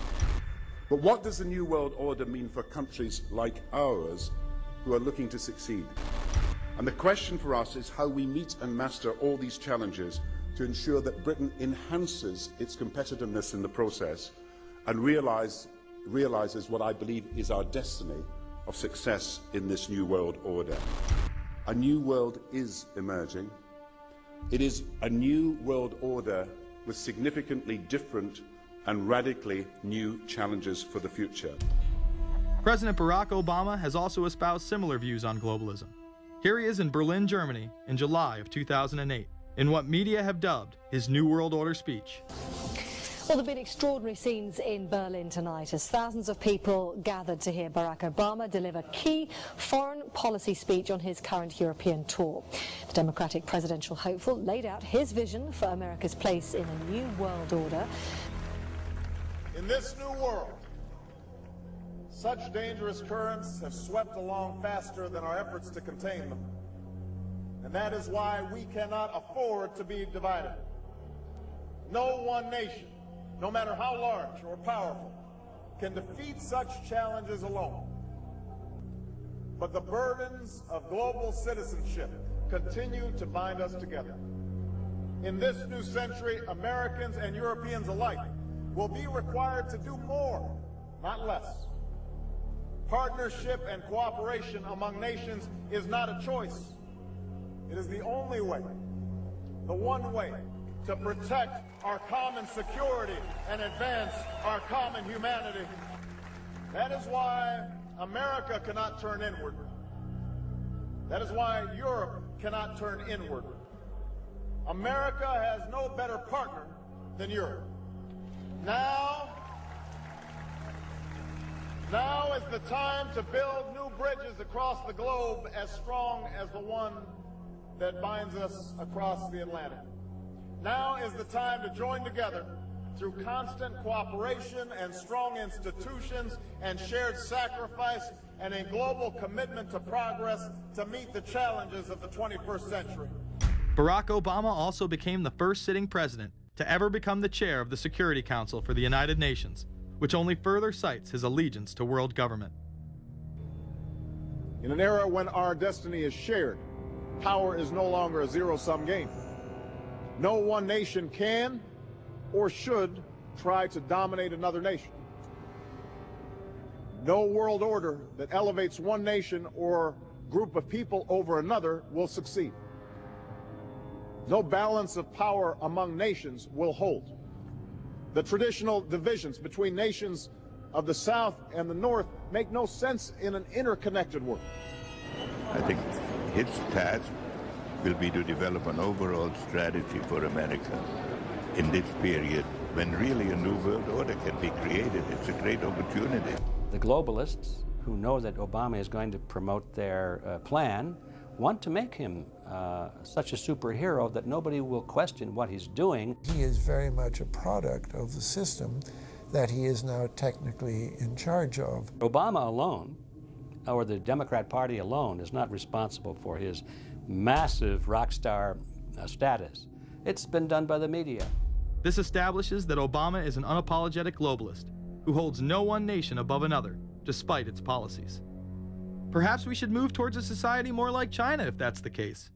After all, on the 60th anniversary of the communist Mao regime takeover, the Empire State Building, once a proud symbol of the United States, was lit in the colors of the Communist Party halfway across the world. In fact, following the United Nations Copenhagen Conference in December of 2009, the Washington Post ran the headline, "Copenhagen Climate Deal Shows New World Order May Be Led by US, China." The Copenhagen Conference was disguised as a summit that would save the planet from man-made global warming by cutting carbon emissions. When taking a look at the almost 200-page document that was being proposed, it becomes evident that this was yet another attempt to establish global government and set up a global tax. In Section 38, it states, "The scheme for the new institutional arrangement under the convention will be based on three basic pillars: government, facilitative mechanism, and financial mechanism." In Section 47, subsection F, it discusses cap-and-trade schemes and carbon taxes and the use of new and existing flexible carbon market mechanisms. These cap-and-trade schemes were just that, a scheme to further transfer the wealth from the poor to the ultra-rich. One of the ways it will drive the change is through global governance and global agreements. The fact that our president even attended should be considered treason. Just weeks before the conference, ClimateGate hit the media. Secret emails confirm that many of the United Nations lead scientists had engaged in fraud in order to promote the idea that man-made global warming was occurring and that carbon dioxide was a toxic gas. In reality, they admitted the Earth had been cooling for the last decade and that they had destroyed the source data in order to ensure the scientific community would be unable to review their findings. Bill Jones was forced to resign from his position at East Anglia University, and Penn State has launched an investigation into Michael Mann. Because of the scandal, many countries refused to sign the agreement, and instead only 25 heads of state, including rock star president and savior Barack Obama, signed a much shorter and broader accord. The document states that a high-level panel will be created, and that parties will be subject to domestic auditing, supervision, and assessment. The climate conference in Copenhagen is another step towards the global management of our planet. The idea that carbon dioxide, the life force for plants here on Earth, is a toxic gas and should be taxed is laughable. There have been numerous periods of time in which the Earth has had vastly more carbon in the atmosphere than present day. In areas where there have been volcanic eruptions which emit large amounts of CO2, plants have benefited, and there is no negative impact on the surrounding environment, as well as indigenous people from the excess carbon dioxide. The globalists promote this theory to keep mankind in fear, not only for the establishment of a global government and a global carbon tax, but the literal control of the entire planet. An even darker side to the scam of man-made global warming exists. In reality, it's about population control. Ted Turner reveals himself here in this interview with Charlie Rose. We've got to stabilize the population. When I was born, there were what's wrong with the population? I mean, too many people. That's why we have global warming. We have global warming because too many people are using too much stuff. We've got to stabilize population on a voluntary basis. Everybody in the world's got to pledge to themselves that 1 or 2 children is it. Not doing it will be catastrophic. We'll have 8 degrees, we'll be 8 degrees hotter in 30 or 40 years, and basically none of the crops will grow. Most of the people will have died, and the rest of us will be cannibals. Civilization will have broken down. What the few people who are left will be living in a failed state like Somalia or Sudan, and living conditions will be intolerable. The droughts will be so bad there'll be no more corn growing. Not doing it is suicide. Unbelievably, when Turner met with other globalists, David Rockefeller, Warren Buffett, Bill Gates, Michael Bloomberg, and even Oprah Winfrey to discuss population control, they were portrayed as superheroes. Behind closed doors on this New York campus, a secret gathering of some of the world's most powerful people. Gates, Buffett, Bloomberg, Winfrey. It was like, well, it was like the Super Friends.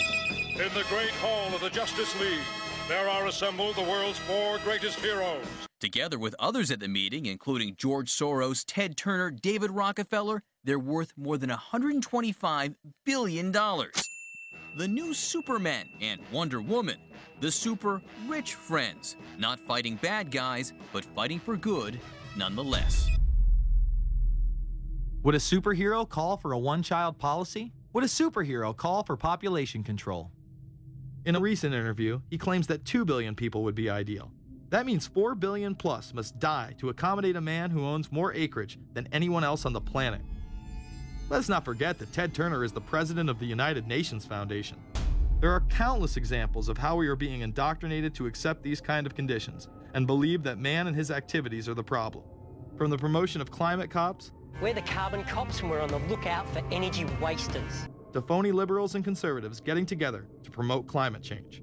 Hell, let's face it, we're polar opposites. We couldn't be further apart. I'm on the left, and I'm usually right. And we strongly disagree. Except on one issue. Tell them what it is, Reverend Pat. That would be our planet. Taking care of it is extremely important. We all need to work together, liberals and conservatives. So get involved. It's the right thing to do. Now there you go again. The New World Order will stop at nothing to achieve planetary dominance, whether it be assassination, wars based on lies, and even a phony environmental movement. So it should come as no surprise that they have been tracking, tracing, and databasing our lives for years. Many people are aware that the Bush administration engaged in warrantless wiretaps on American citizens. What they don't understand is that it has come out in court that all the major telecommunications companies have been secretly storing every piece of data received from our phones and our computers and handing them over to the National Security Agency. You heard about the government secretly listening in on phone conversations without a warrant, but there is evidence that your email is also being tapped. The government has been intercepting most emails as part of its terrorist surveillance program. That program has been criticized as illegal because it's missing an important ingredient: search warrants. Several years ago, Klein says he came to suspect that AT&T had installed secret computer gear designed to spy on internet traffic at the request of the National Security Agency. This is just a small part of the picture, as AT&T was not the only company involved and emails were not the only issue. The NSA was installing Norris Insight systems, which are capable of monitoring billions of bits of internet traffic per second. It was also able to monitor any calls trafficked through its system, all websites visited, all instant messaging, and separate types of transaction records. The secret room at AT&T contains gear which enables the government to look at every individual message on the internet and analyze exactly what people are doing. Here's another document. It mentions a company called Norris. Norris makes computer software that can swallow and analyze 10 gigabytes of information every second. That means it could go through all the information in all the books in the Library of Congress in a little over 15 minutes. The documents Klein and others were able to produce were then censored by the NSA. Bankston isn't allowed to talk about the documents in detail. The government has since had them sealed. But he says what is in there boggles the mind. We are talking about a substantial portion of all the communications traffic in the United States. The policies have been shielded by the Obama administration and continue to this day. Attorney General Holder has publicly stated lawsuits be thrown out of court, and after several attempts, Klein and other cases were thrown out as well, once again citing the national security of what used to be a constitutional republic, not a massive corrupt slave state. Living in the New World Order, when it's close to completion, for the average citizen, for people like you and me, is going to be essentially slavery. We're never going to be able to get ahead. We're never going to be able to amass enough wealth, essentially to retire or to do what we want to do in life. We're going to constantly be working for the man. They're creating essentially a two-class system. So it's going to be an inner ruling elite and then everyone else. And I got news for you. You're everyone else. The New World Order that is currently being built revolves around creating a global technopoly ruled by the elite, in which they dominate and control a severely reduced populace, which they treat as their pets. In the New World Order, the people are the enemy. Internal documents released in March of 2009 reveal that the Department of Homeland Security is targeting citizens who discussed the New World Order, people with a Christian identity or sovereign citizens who argue that the government has gotten away from the intent of the Constitution and are strong states' rights advocates. People who are anti-immigration, stating, extremists will argue that immigrants are taking the jobs of U.S. citizens during times of high unemployment and without paying taxes. People who oppose the Federal Reserve banking system. People who display constitutional party or libertarian material. People who support Ron Paul. And those who have bumper stickers containing anti-government rhetoric. This document is one of literally thousands that make everyone a possible terrorist. This establishes a pattern of demonizing ordinary citizens while giving draconian powers to the state. You are considered guilty until proven innocent. As technology is developed, separate parts of their command and control system are beta tested around the world. Here at home, Boy Scouts are being trained to take on returning veterans and disarm domestic extremists, while national programs such as City Year are training young people to serve the government. I am change. I am fierce. In the United Kingdom, it has been established there are over 4 million CCTV cameras. That is around 1 camera for every 14 citizens. Their purpose is not to solve crime, as it takes 1,000 CCTV cameras to solve just one crime. It is to create a tattletale society in which everyone is under constant surveillance by the state and those around them. The company Internet Eyes is now paying people to log on to the internet and watch CCTV cameras in real time as they turn in criminals for cash. Families deemed by the state to be unfit in England have now been put under 24-hour CCTV supervision in their homes. This program has plans for 20,000 families in England, which is to double in the next 2 years. Your every move in both your home and the outside world is under constant surveillance by a criminal elite who operate above the law. As we are constantly under the microscope, their activities remain in the shadows. Obama extended diplomatic immunity to Interpol with Executive Order 12,425, further empowering criminal behavior within our own government. In the Middle East, endless wars will continue.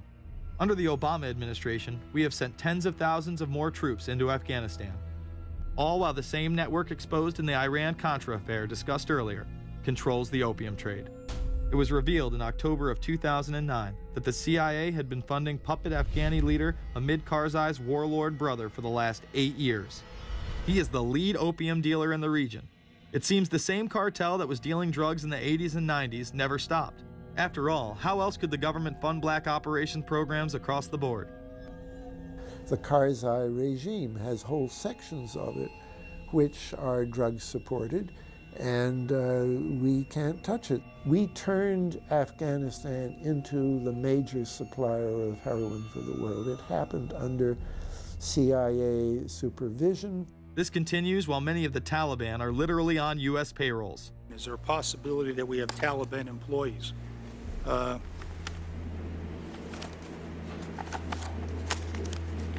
commander in the field, or I should say the COCOM commander, General Petraeus, has made it a conscious effort to, as part of his coin strategy, to hire local nationals. I can't talk in this form, nor am I the qualified guy to talk about it, but there is no doubt in my mind, one day you're on one side of the ledger, the other day you may be on the other side of the ledger.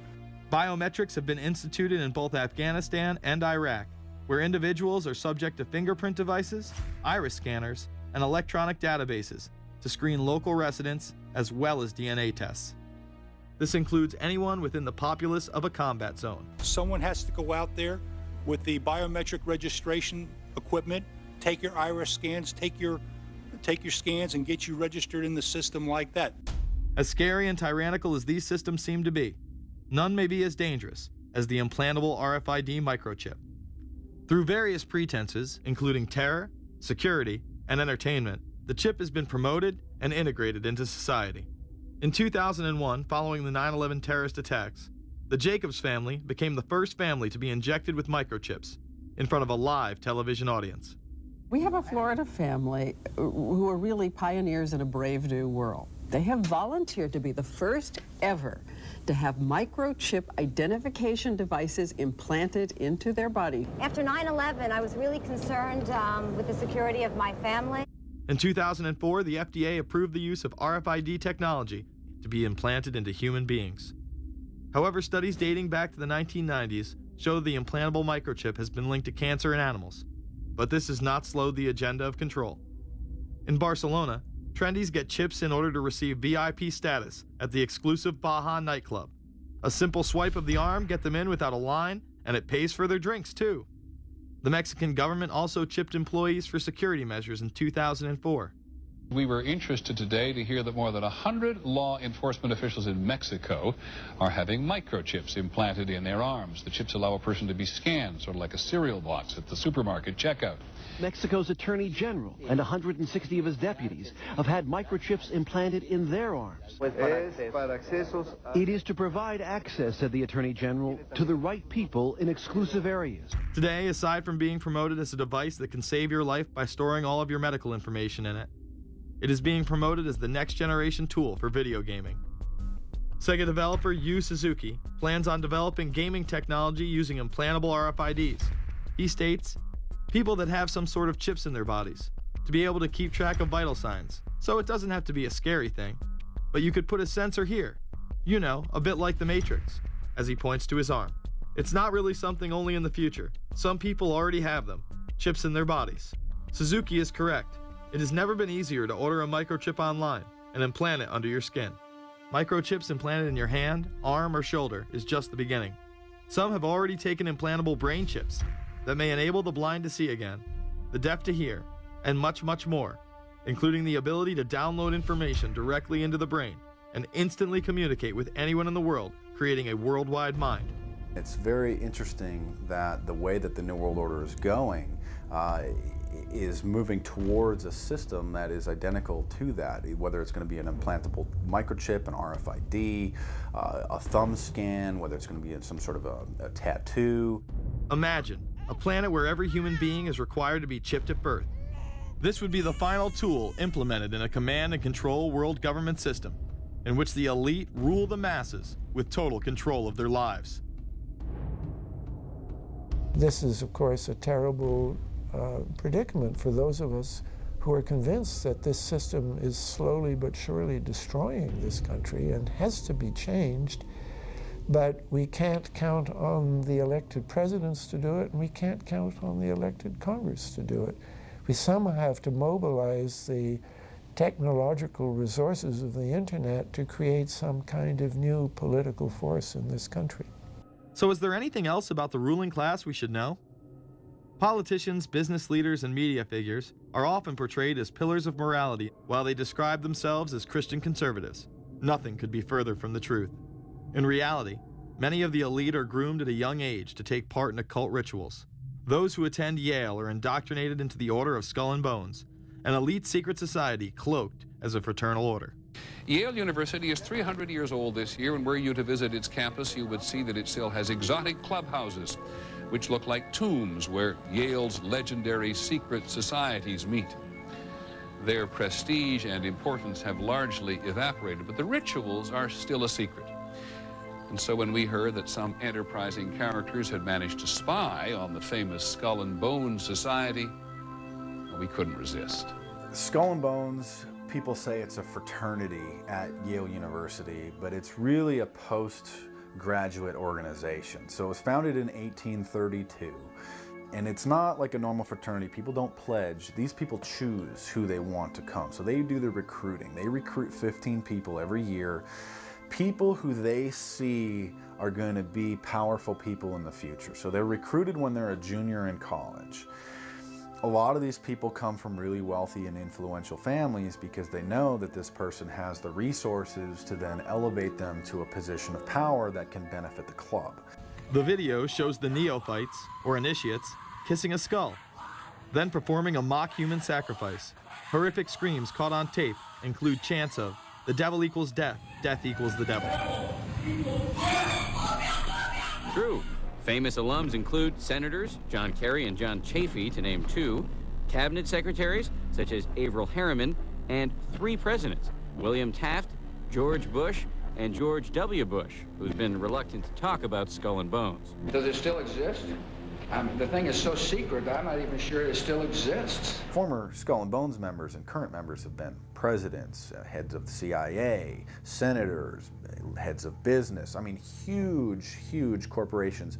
These people have the network that brings them to such a position of power that most people could only dream of. Bush would run against his fellow bonesman and distant cousin John Kerry in 2004. You both were members of Skull and Bones, a secret society at Yale. What does that tell us? Not much, because it's a secret. Is there a secret handshake? Is there a secret code? I wish there were something secret I could manifest. 322, a secret number? There are all kinds of secrets, Tim. You were both in Skull and Bones, the secret society. It's so secret we can't talk about it. What does that mean for America?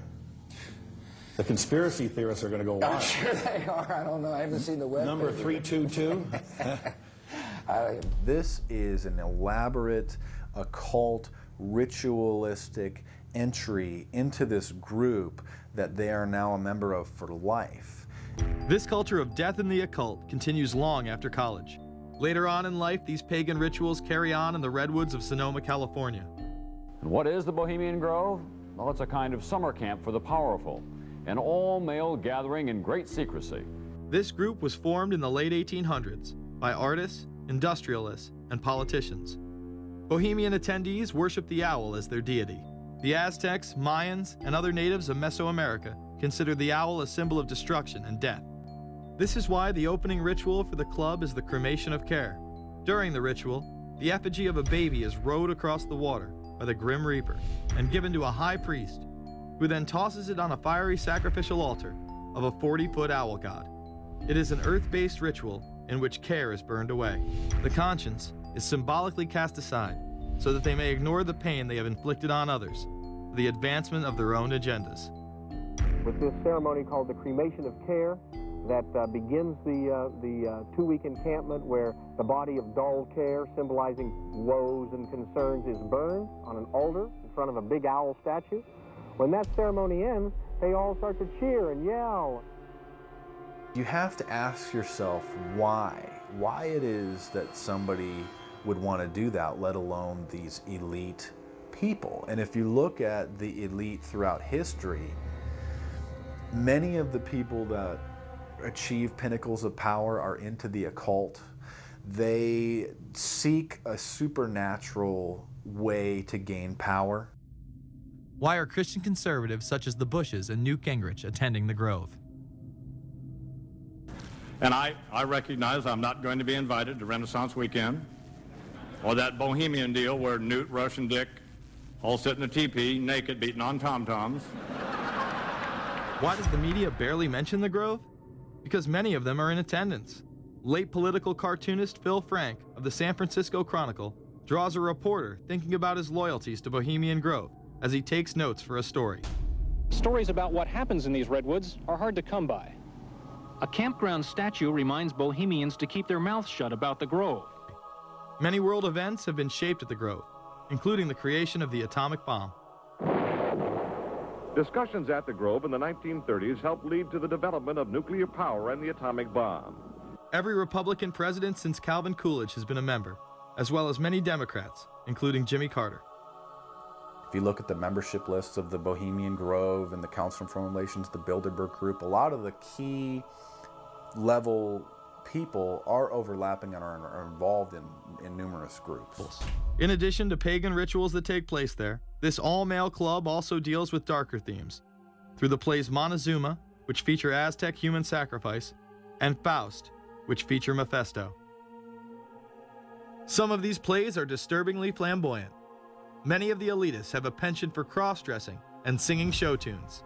Perhaps that is why much of the all-male staff also happen to be homosexuals. Well, each year, many of them seem to have a stunt or try to come up with a stunt. Last year, in 1980, the popular button was Free the Fortune 500. Bohemian Grove that I attend one time at a time. It is the most faggot goddamn thing you could ever imagine. In 2004, the New York Post reported that gay porn star Chad Savage would be servicing moguls at the Bohemian Grove. In recent years, several politicians have been outed in scandals, including Senator Larry Craig, who tried to solicit sex from an undercover officer in 2007. Even more shocking, it was revealed in 2004 that right-wing blogger James Guckert, who had unprecedented access to the White House during the Iraq War, was actually Jeff Gannon, a madam and male prostitute for MilitaryStuds.com. During his 2 years writing for GOP USA and Talon News, Gannon officially made over 200 appearances at the White House. Oddly enough, over 24 of these visits would take place when there were no scheduled briefings. He failed to check in or out with the Secret Service on many other occasions, coming and going as he pleased. These type of activities are not new to the White House. In 1989, headlines involving callboys in the White House rocked the cover of the Washington Times. The Washington Times reported today that unidentified White House aides in the Carter, Reagan, and Bush administrations now are being investigated for using the services of a callboy ring.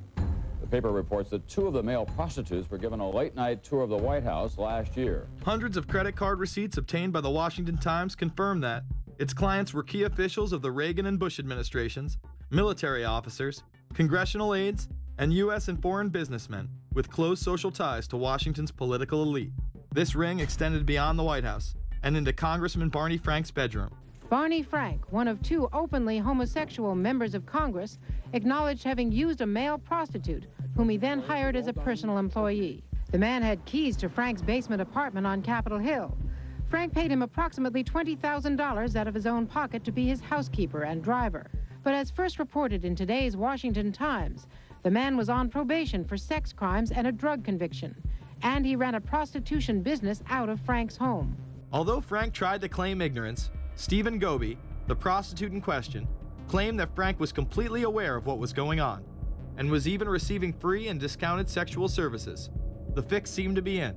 Frank was threatening members of Congress to remain silent prior to being exposed in this sex ring. Massachusetts Democrat Barney Frank, a homosexual, threatened to expose fellow congressmen he knew to be gay unless they stopped spreading rumors. Questions stopped and Frank walked away with a slap on the wrist. Some members of the Ethics Committee were disgusted. Do we tolerate, do we condone a member of this body who knowingly permits a house of prostitution to be operated out of his residence? You have just heard one of the most edited, selective garbage that has ever been put forth, in my opinion, in this House. Again, we see people of the highest levels of power involved in the most repulsive and decadent of crimes. They couldn't care less about the code of conduct that's taught in all major religions about treating others the way that you want to be treated. And then they masquerade, they put this false front on that they're like everybody else, because your average person wants to do right, believes in some sort of a karma, believes in some sort of a divine justice in the universe.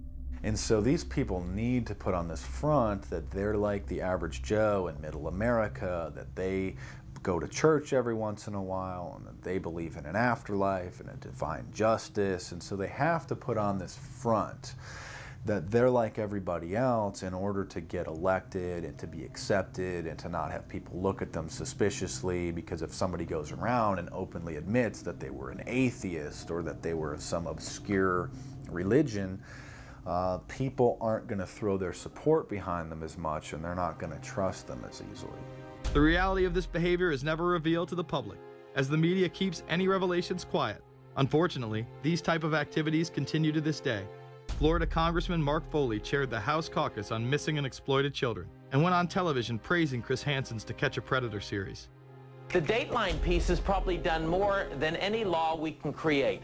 Foley was later caught attempting to have sexual relations with numerous underage pages. Congressman Mark Foley, the man who championed the Child Protection Act of 2006, resigned after inappropriate emails and instant messages surfaced that he sent to former congressional pages. Once more, no charges were even filed. Foley himself has checked into rehab. No one has been charged with any crime.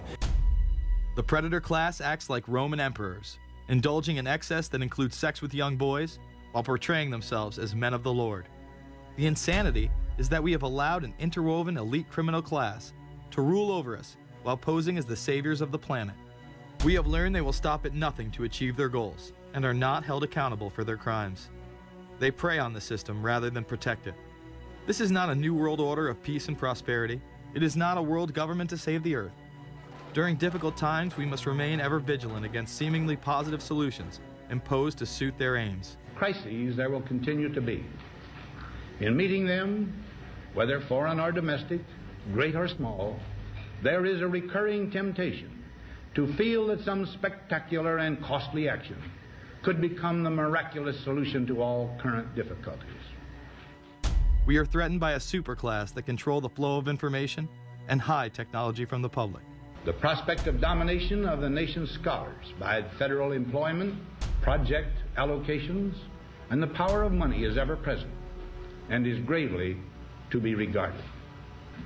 We must also be alert to the equal and opposite danger that public policy could itself become the captive of a scientific, technological elite.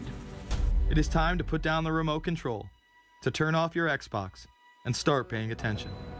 It is time to step away from everyday luxuries and pop culture and take action against a monolithic, concentrated evil in order to save what's left of humanity. We must now trade in our apathy for action in order to defeat this invisible empire.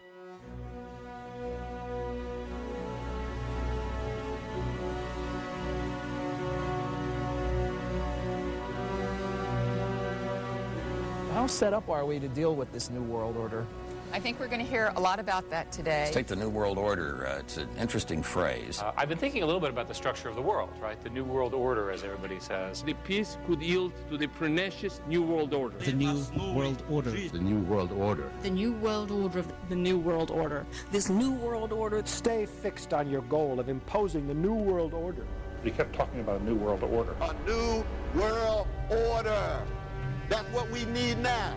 A new world order with swing. One war and one victory doth not a new world order make. Conservatives used to believe in the United States of America rather than the United States of the New World Order. The ambition to create a new world order. Whose world order is this? And of course what he called it was the New World Order. Respect for a new world order. We can see a new world coming into view, et cetera, et cetera. That's the core of the New World Order that we want to try to build. It's the sole superpower, New World Order. New World Order. A New World Order. To a new world order of peace. Let's say a New World Order, for want of a better term. Entities of the New World Order. The whole concept of New World Order is something else. It really says that the state is God. The state will play a bigger role in the economy. New order. What Wilson wanted was a new world order, not just a new world order. In order to compete in the New World Order. Compete in this New World Order. This is the third leg of the New World Order. We had the World Bank, we had the IMF, and now we had the World Trade Organization. A rigid New World Order. This hoped-for New World Order. Constructing a new world order in the New World Order of the 21st century. The new world order we're going to put in place in this New World Order. In this new world order. The patriots in this country are not going to see their rights diminished in order to create a new world order. That President Bush has described as a new world order, which we all share that same desire. A new world order is surely in the making here. Are we ready for the new world order?